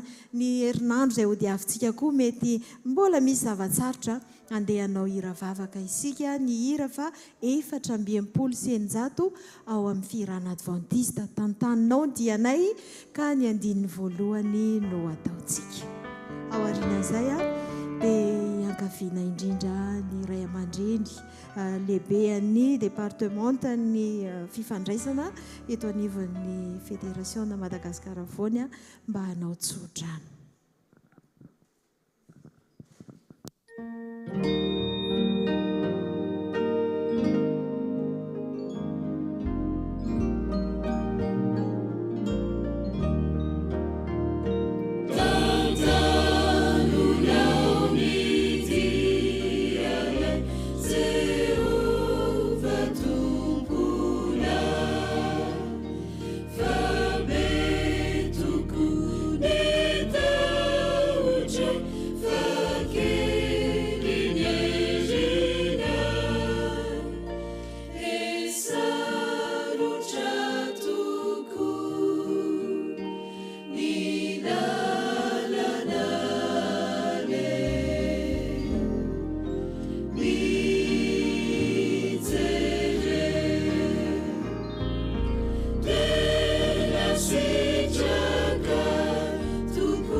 Vavaka sika. Saorana anao tompo ny fafahanay niaraka teto nandritra ity fotoana manokana ity. Tonga eto amin'ny fotoana izay tsy maintsy hialanay eto amin'ity toerana ity zahay.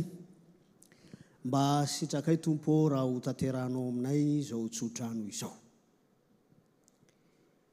Hita ny radio Oasis ane ianao ka hiaro anay tsirairay avy.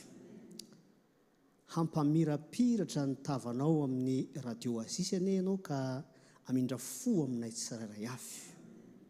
Anandratra ny tavanao amin'ny radio Oasis ane ianao ka anome anay tsirairay avy ny fiadanana. Ny anaran'i Jesosy Kristy. Amen. Amen.